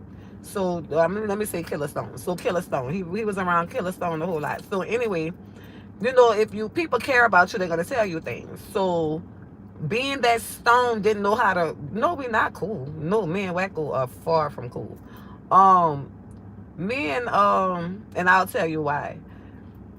So me and Elvin used to have to deal a certain kind of way, and by me being a caring person, but him not knowing how to allow people to care for him.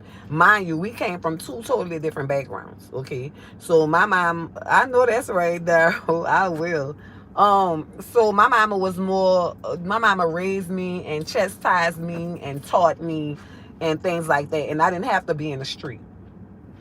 I have Zelle, baby. I'm gonna put it up for you. I have Zelle and Apple Pay. Um, but my mom chastised me, taught me. I had family that my great grandmother and them. I had a family, and so Elvin didn't. I meant to say, Killer Stone didn't really come from that. Okay, so whatever his idea of life was totally different from mine. So by me dealing with him, I would have to have different. We would have our differences. Sometimes we would, get along bad, and half the time he probably used to be wanting to kill me because I used to, I wasn't easy to deal with. I mean, and he wasn't easy to deal with either. I was just a good reflection of him, a good female version of him, minus a lot of stuff. And so Wacko used to have to watch everything. So first of all, let me say this.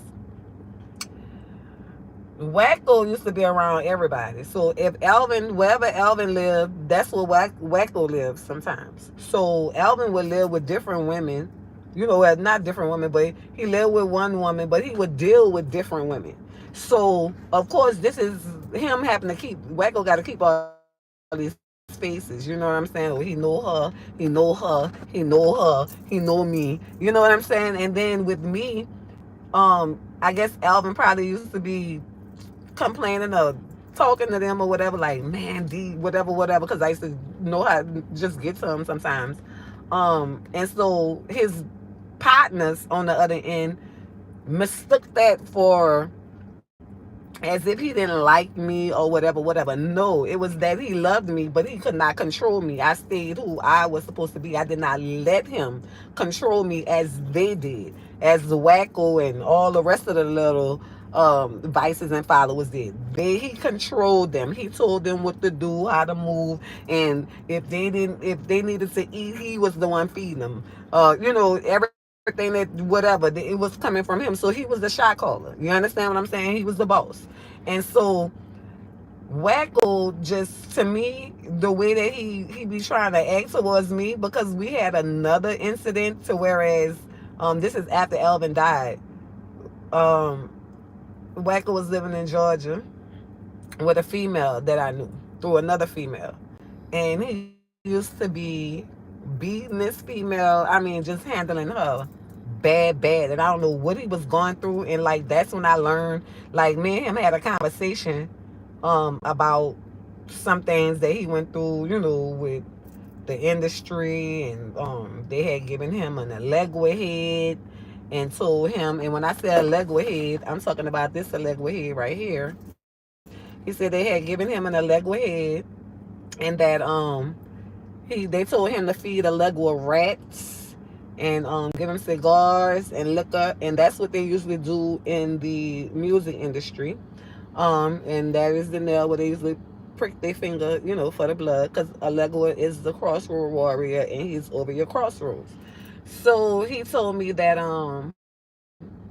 Well, whenever he got ready to leave California or wherever he was, when he got introduced to Allegua and where he was given the head, where it's a deity, it's like a it's an Orisha, so it's a spirit. So you go, it's like crossroad. It's our original language, but you go to him and he's over the crossroads. He's over all of the Orishas, which is Ogun, Shango, Yamaya, Obatala, um Ochosi, so you have to go to Alegua first before you go to any of the other Orishas. So they were training him, I guess, for the music industry, training him about this. And so wherever he was, I do recall, I think him saying he was in California at the time, and he was at a big party or whatever happened when they got this. But when it was time for him to go home, he didn't know what to do with the legua. So he said to me that he threw a legua in the garbage can, right? And so when he threw a legua in the garbage can, not realizing that a legua is a orisha and he's a deity and a spirit, he really messed up his crossroads. Oh, baby, this deep, but I don't play when it comes to but exactly. Oh no, pussy to a good person. I don't play when it comes to. I'm just telling you what they use it for. I don't use it for that. I don't see. I know he's the crossroad warrior, but as far as going dark and playing with blood and feeding rats and all that, no, it's two different things. He also likes candy. He likes fish. He likes other things, dice, toys, all kind of stuff. It's a many of ways that he could have been fed, but Wacko was taught to feed him for dark, okay? And so he threw him in the garbage can, and when he threw him in the garbage can, apparently he messed up his whole life. So then he went into the next store to tell me that how Juvie wife did so much of witchcraft and black magic on him and da da da da da and broke the group up and woo woo woo woo woo. And so he tells me all of these stories, but then me and him end up getting into it because he's beating this young lady like a dog. Like, I'm talking about beating her like she a man. And so one time I happened to be over there at the house or whatever had happened. And y'all remember earlier, yes, fighting demons, yes, Blake Hart. And y'all remember earlier when I told y'all I have everybody I need to be is already inside of me. Um, when he started to get into this I want to say, I don't know what he called it, to try to handle or do whatever he was doing, to me thinking he's stoned to a sense, which Stone never put his hands on me in my whole entire life, the whole time I've been knowing him. um Man, Wacko got down very, very, very, very bad. And so Wacko has met my masculine side. And my masculine side is a big well for any shark. And so meeting that side, we could never come back from that. And then really saw who I was. So of course he won't admit, probably will never tell a person that me and him got down that bad and how I really, really get down in that sense. And so that's what's in his head. So from that moment on, he tried to pretend um to like me the times that I saw him after. And mind you, this may have happened. Stone died in 2013, so this had to be like somewhere close around 14. Yeah, it had to be like 14, somewhere around in there. And so this is why me and him will never, like, I really had to get down bad with him, like really, like bitch, I don't know who you think, you know what I'm saying, like really, really bad. And we saw each other times after that, but it's really been fake. You understand what I'm saying? Like, he'll speak to me, I speak to him, but it's really, I know it's fake. He don't. Once he saw that side, I know he can't get it out of his head, because people look at me as a woman, and then once they take me, we get to a certain level, if we have to go there.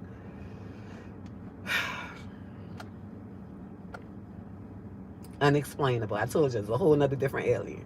So that is where me and Wacko fell off at, and from then on, you know, to me, I just see all the fakeness, and all him trying so bad to get back into the industry when it's over.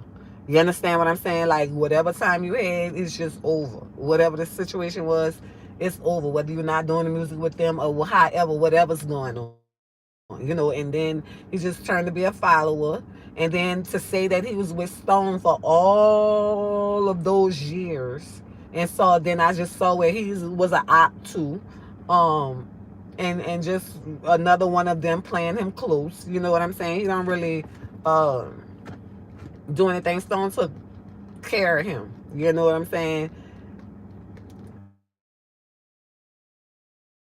Oh, I want to say they was god brothers or cousins. I don't know what the affiliation was. Um, it's not really blood relations from what I understand. I think it's more of affiliation, and then people make people family or whatever the situation is. But mm-mm, no. And then he tried to deal with my son, and I wasn't having that. I'm always on top of that, because those are my children. So no, sisters don't do this and da da da da da da. And they just don't like the fact that they just can't get over on me. Period. So we don't get along. We will never get along. He's very, very fake. He try to subliminally talk and all that, and then when I address them, it's just like, okay, but they really act like they were sleeping with him, like they was with Stone. That's how they act to me. So Magnolia brothers or whatever they wanted to call each other. If you ask me, I don't see nothing. I don't see no brotherhood because I know, like right now, I mean, I'm not really close to my siblings like that because I choose not to be. But before I would ride or die for mine. You understand what I'm saying? But it's to that point when I see, you got to play all these different sides, and I gotta think about what you do for me when I'm doing for you. Where it's gonna be no longer be a thought because I'm not gonna do it. I don't care who you is. You could be the Pope. I'm not gonna do it. I'm not gonna do it. So that's where it all begins and ends. But I thought it was love for Wacko. Who? Was love from who?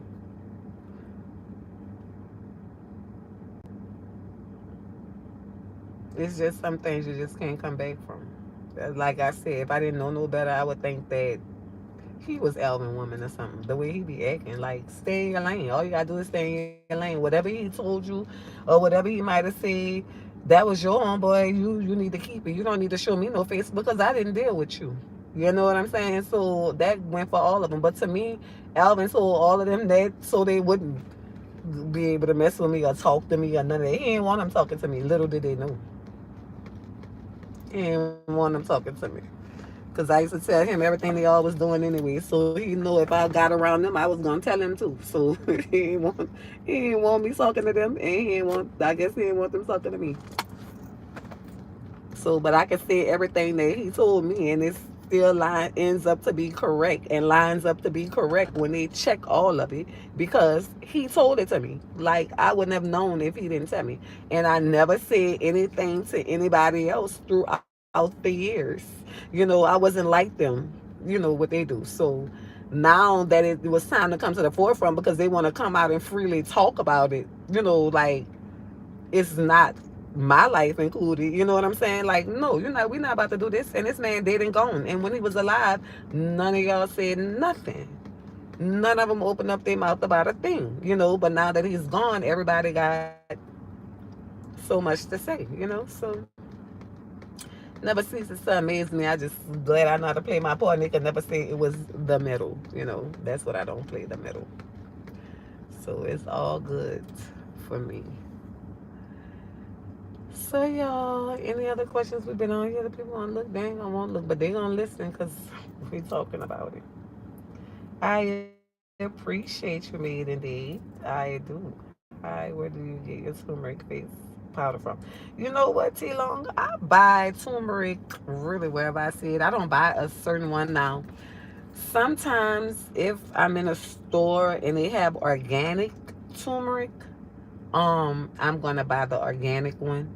But other than that, you can use any type of turmeric because the turmeric is gonna do what it does, but it's just the other ingredients that you mix in it as well. So you can use any turmeric. I buy it from any grocery store is on a seasoning aisle in the grocery store. So that's where you'll always find turmeric, anywhere on a seasoning aisle. Because it is a seasoning. You can cook with it and everything. Thank you, Royce. I appreciate you so much. I appreciate you. Yes, guys. So that's where I am with the y'all. Um, I know Habizo. Yes, indeed. I know Habizo. I know Habizo. I know all of the guys. I know all the guys. No, he is Habizo is um when Elvin was alive. And I'm telling you, all of this when Stone was alive, all of them pretended to love him, but in the end, it all showed. The real all showed. So I saw that they were, they're more of giving orders from baby, cash money, how they go, whatever. And so, no. But I remember, I'm not one who's looking for them to show love. I don't want the kind of love that they got. I don't need. If that's love, they could keep it. You hear me? I don't want it. I'm sorry. I pass. I'll pass. I don't want that kind of love right there. They can keep that, baby. I rather none before that. That ain't love to me. So none of that. But yes, I know all of the guys either on first names. They didn't saw me before, but when Alvin died, they was all gone to me too. They was gone before he died. I just used to see them around. But mm-mm. No. Not cool with none of them. You know how to cook smothered okra? Yes, I do. Yep, black oil. I do, and I like to put shrimps and smoked sausage and smothered okra. Yes. So, but yeah, y'all, just the truth, y'all. Y'all don't be letting nobody set y'all up, and don't be letting people fake love y'all and pretend y'all. Okay, future reference. Separation is the new survival kit. You understand? Before you deal with anything fake, just be real with yourself and let it go. It don't pay to try to make people think otherwise or try to do otherwise. Don't fake with them because they fake with you. Don't do that. Somebody got to be the bigger person. Just exempt thyself. You know what I'm saying? Because don't let people have their way with you however they choose. It's just not. So I appreciate you all once again. I'm gonna let y'all go now. We've been on here about 4 or 5 hours. But it was every bit of worth it. Please like, share, and subscribe to my screen recorders that might come on here. And well, they don't too much come on here and get nothing. They usually go on Instagram and get it. But that's why I ain't put it on Instagram. But in case y'all do re-record, please share the most important parts correctly. Is all that I ask. And I appreciate you all. I pray that you all have a very safe and productive week. If you are in the hurricane areas, I ask that you evacuate. Do not try to survive a storm. Hey, Royce. Lonnie, when will I be back? I'll probably try this week. Let me see what I have this week. Probably by Wednesday or Thursday. I know for sure by Thursday. But I'll see if anything comes up in between. You can let me know, because I will address it. Some things get by, and I don't see it. But when I check, y'all gonna know. So yeah, it'll probably be by Wednesday or Thursday, one of those days. So again, if y'all are in the hurricane area, please do not try to survive. Think that you can stay. The water pressure, the water is rising, and more water comes in with the storm, because of course it pushes it inland. And so just always keep that in mind. You never know when you may lose electricity, um, and how long it may take to receive electricity once it's on. So I ask that if there are shelters near, or if you have some really good relatives that care, that you can share with, um, not go visit and run up their bills and then leave and go back home. Share with while you're there. Do choose to evacuate if possible. So yeah, it's happening all over. But remember that even though it's happening in Puerto Rico and Florida and all of those places, remember Florida's not too far from Louisiana, so the water is going to be pushed inland. So remember, the bigger the hurricane, the more water that it's bringing in. And I mean, hey, you really don't need a storm here in Louisiana. Hey, you have to watch for flooding more than anything. So it doesn't necessarily take a storm to hit here, um, for it to flood. So always keep that in mind, because water is silent. And yes, made indeed. Yeah, you in Miami where I just left. Water is silent, and you would have to watch it, to make sure that it's not, rising on you. Because when you look at it, it's gonna always look the same unless you go out and choose a marker and say, okay, this is how I'm able to tell that the water is rising, by looking over there, and give yourself a point of view to be able to, see if the water's rising or not on you. Because it's going to rise. It may be sunny and sky may be blue, no clouds, but the water's going to rise, babies. So y'all be safe. Y'all need me. Y'all have my email address. I do return calls. I do try to keep my word. So um, just make sure it's respectable. And I love all of you. Y'all be good. Take care of yourselves, because remember, if you don't, who will? And y'all be easy. Love y'all later. Y'all have a good week and the rest of the day. Bye.